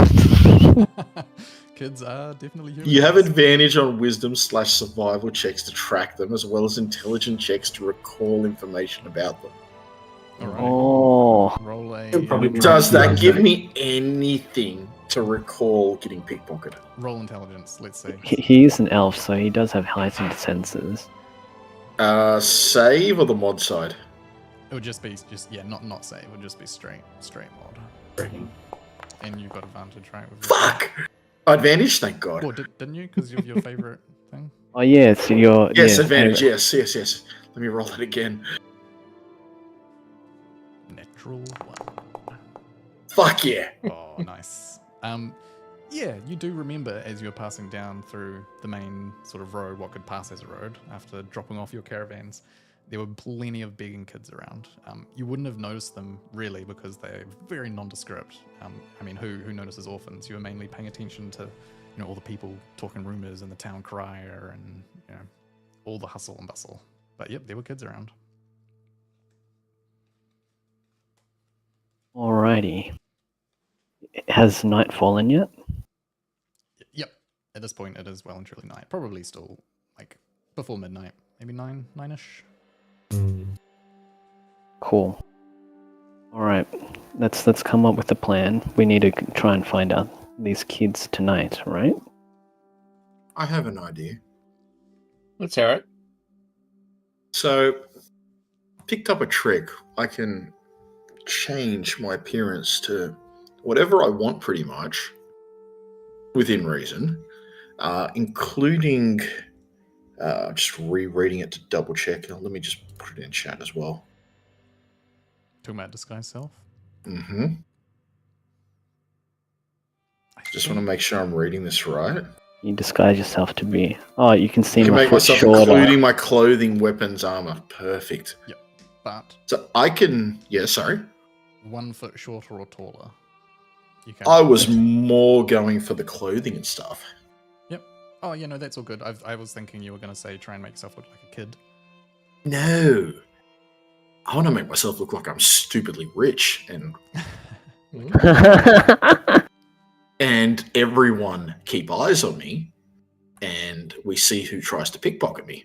Because if they tried to pickpocket us before when we didn't look stupidly rich, maybe they'll come after me when I am stupid. I do look stupidly rich. I tell you what I could also do. We can give you a cup of water, and I can use my what's it called? My spell shape water to make it look like it's strong alcohol.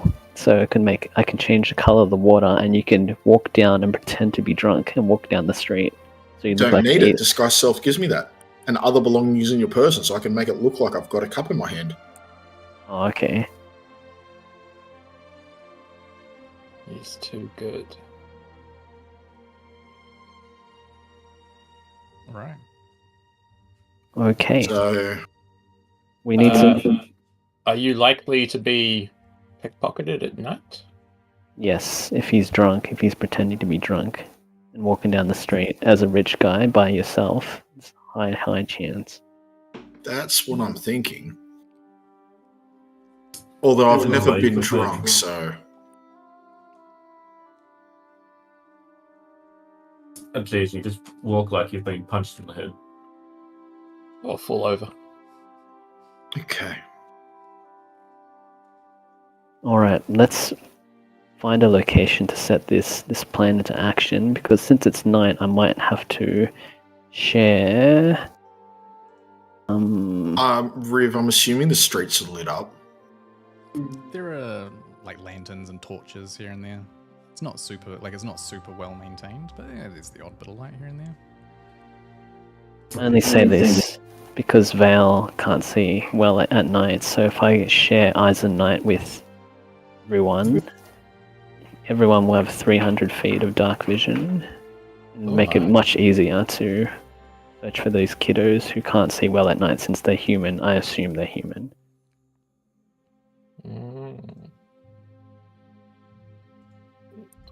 Do we believe it was the children? Or was it Most likely. one of the mercenaries, trader ship persons we encountered recently? I think the word from our rogue specialist friend who isn't here was only certain people would have the skill to lift it all like that. And these are the people with the skill. Very well. And the children might be working for a bigger group, so we don't know that. So yeah, let's try this out. So I share Eyes of the Night. Okay, if I do this, I can only do it for an hour at a time. Alright, we'll just get closer, then pop it on. Yeah, once you do that, I will pop my Eyes of the Night. Okay. Alright, so let's go a bit closer to where we were when we walked in. Cool. So you want to book it towards the main road? Well, how far are we now from roughly where we were? Like, right from the main road where we came in. Well, there's not like a straight line you can draw because of the way the city is. It twists and turns and it's like this gnarled city that bends back on itself. You traveled about half an hour from the main gate to the docks, and then half an hour or so from there, perpendicular to parallel to the ocean, to where the Lion's Inn was, and then tonight you've probably spent maybe another 20-30 minutes like walking around the city. It's kind of difficult to really know where you are in the city at this point. So you have a general idea of the direction that you'd need to go, but if you wanted to trace your steps, it might take a couple of hours. If you wanted to go straight there, it might take less time. Yeah, so that's what I'm asking. How, if we were to straight line it to the main gate, roughly what are we talking? Yeah, it could be probably like 15-20 minutes. Oh, that's Because you're so pretty not close. far at all. Yeah, like at this point you'll be off towards like the northern side of the city. because you travelled along the coastway, and the main gate was like towards the southwest. So you All move right, back so- across through the center.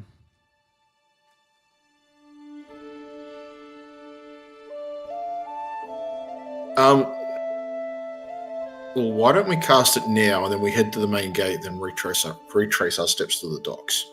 What do you Yeah. guys think? Yeah, that's fine. As long as we get close enough. Is the city busy at night? Wouldn't it look suspicious? How do we keep an eye on him and not be seen? Are we keeping an eye on him?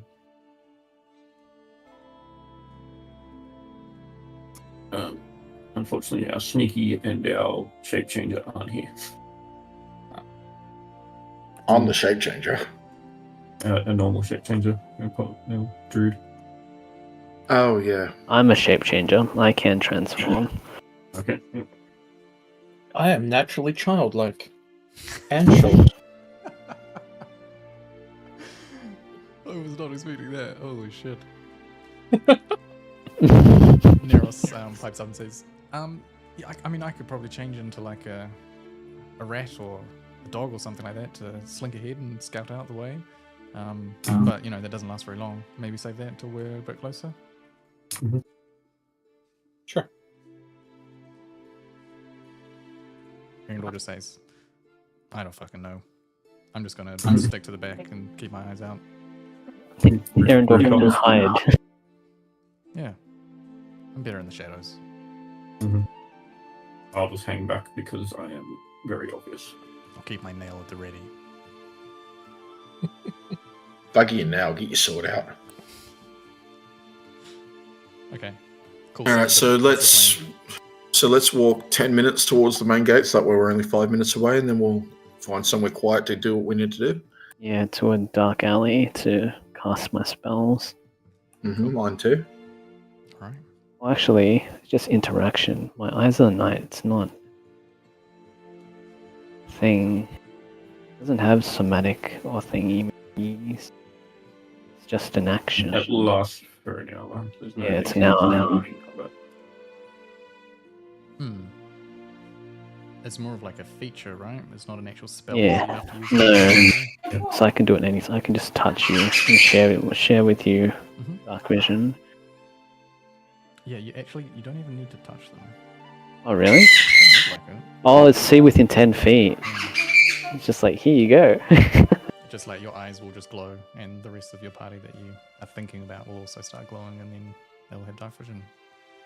Man, It says up to 4, so you can leave me hold if you need to. I've got 90 foot of dark vision as it is. Everyone's got dark vision except for Valerian. Not to the range that you have, but very Yeah, but- human Yeah, supremacy. give it to others, because I got to 90, so give it to others even if they've got 60. Yep, I will get. Perfect Oblivion meme music. Works well in this situation. Alrighty, so we've moved closer to the entrance of the city. I'm Yeah, assuming. so what's the plan? Are you guys, so you're gonna head, like book it straight through the city to get to the main road, and then are you gonna find an alleyway or something like that when you get So yeah, closer? when we're like 5 minutes away from the main road, we'll find a little alleyway, cast our spells. I and can do it then- on the fly, so yeah. Yeah, but I want to do Oh, you- disguise self yeah, you need to do somewhere that, where yeah. I can't be seen. Cool. Alright. And then retrace our steps from the main gate towards the dock, where I'm gonna look really rich with a massive coin pouch on my waist. Yep. And with a what's it called? Wine. With a goblet. Wineskin. No, Oh. a wineskin. Yep. With a wineskin, drinking out of it, just stumbling all over the place. Cool. Because I assume that's what a drunk person looks like. Yeah. Not a lot of experience living in the No, woods. 0 experience. Never had a drink in my life. I'm excited for the performance check, but let's Very well. the city. Yeah. So yeah, twists and turns. So every that's now the and then plan. every now and then you find yourselves at a dead end. You have to go back a bit and turn around, cross a set of stairs, head down a set of there's like a ruined building that you just cut straight through every now and then.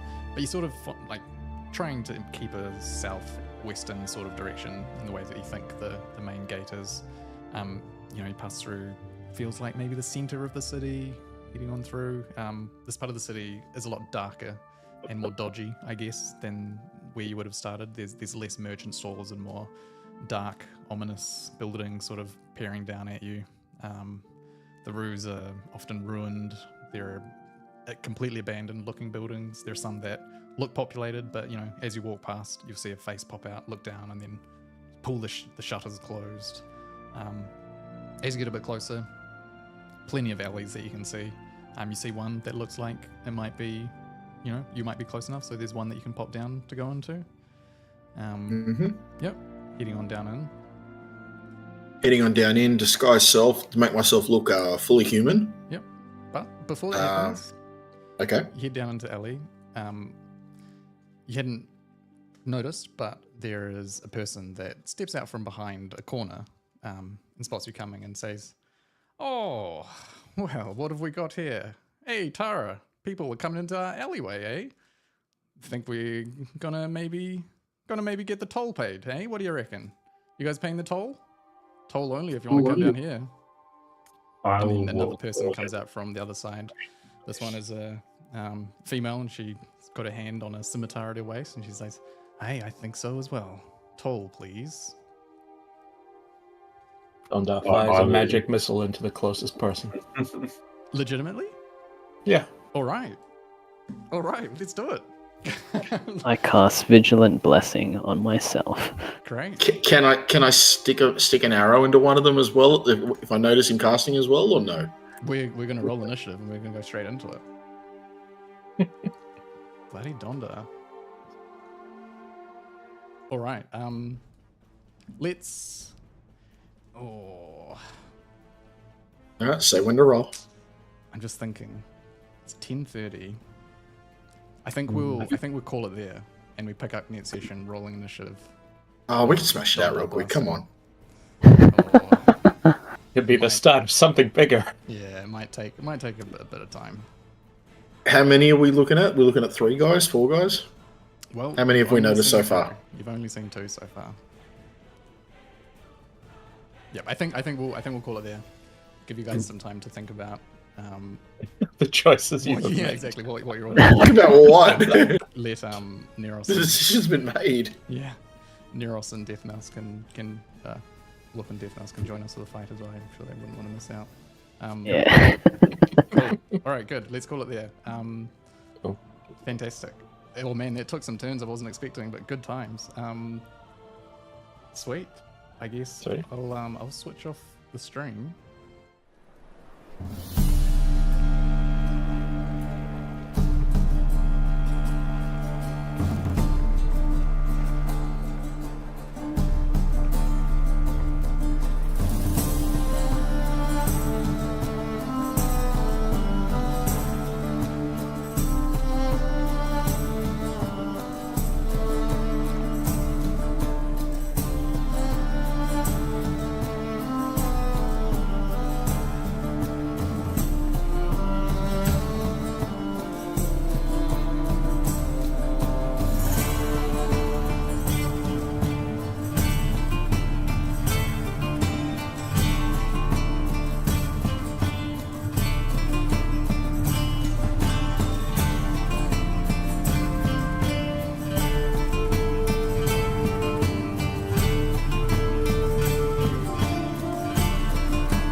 the key.